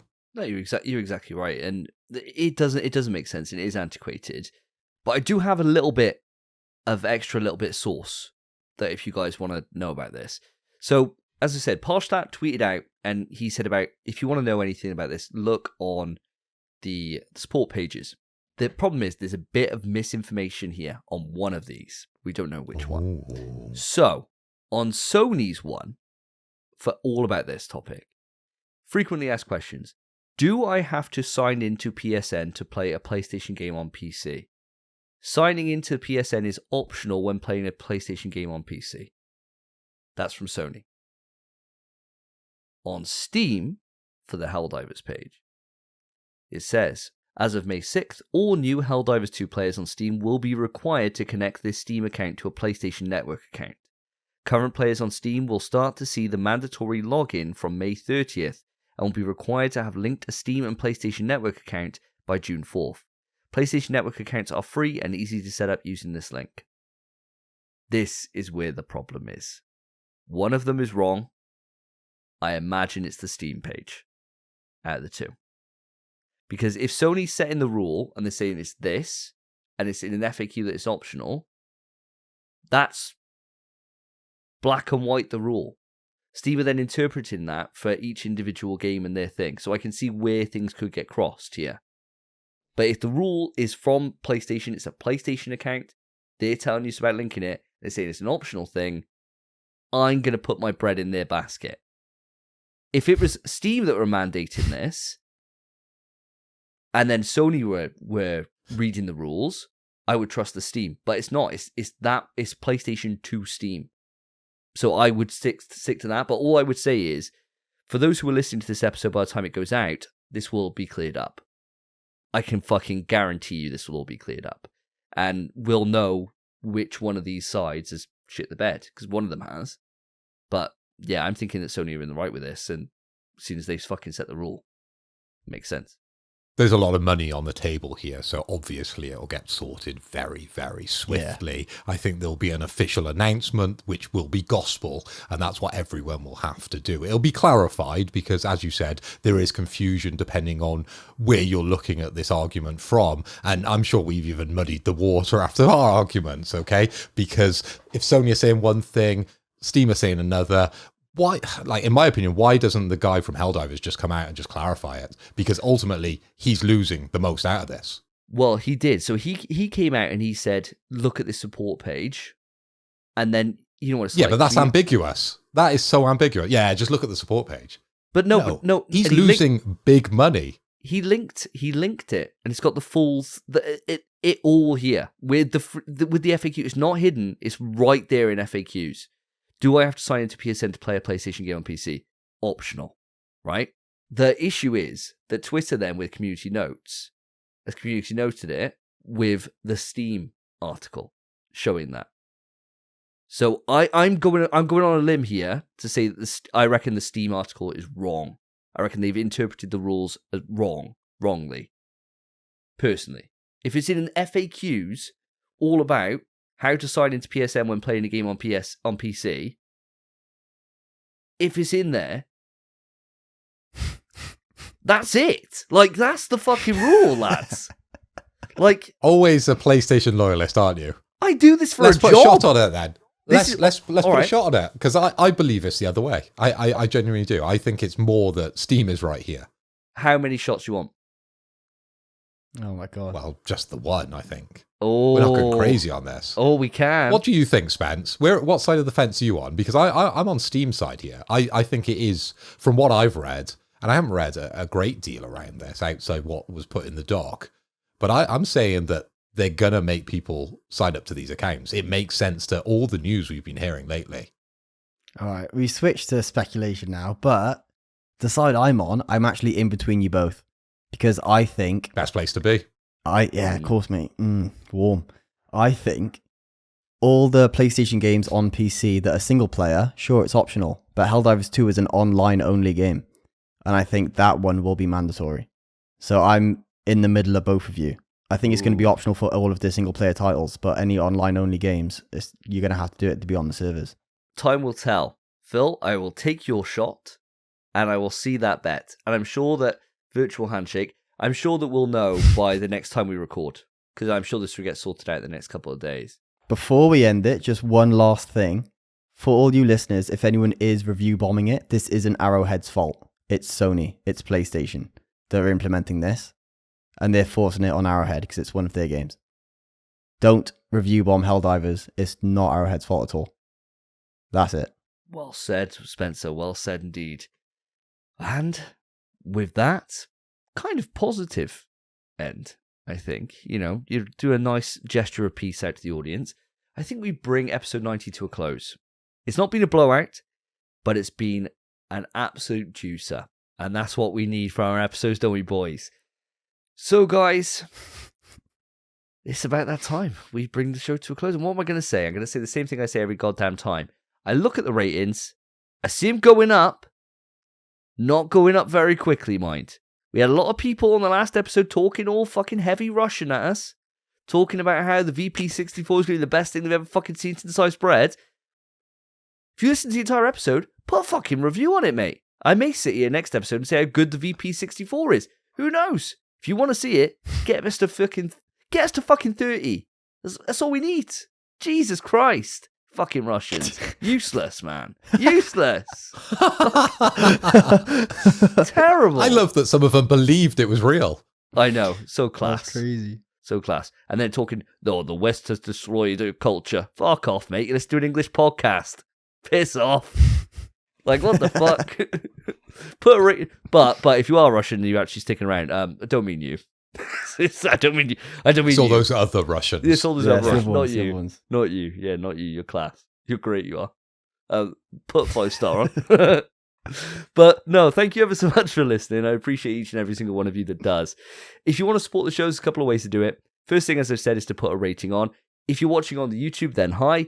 Best thing you could do is put a like on the video if you've enjoyed it and subscribe to the channel as we're slowly building an audience over on the YouTube side of things.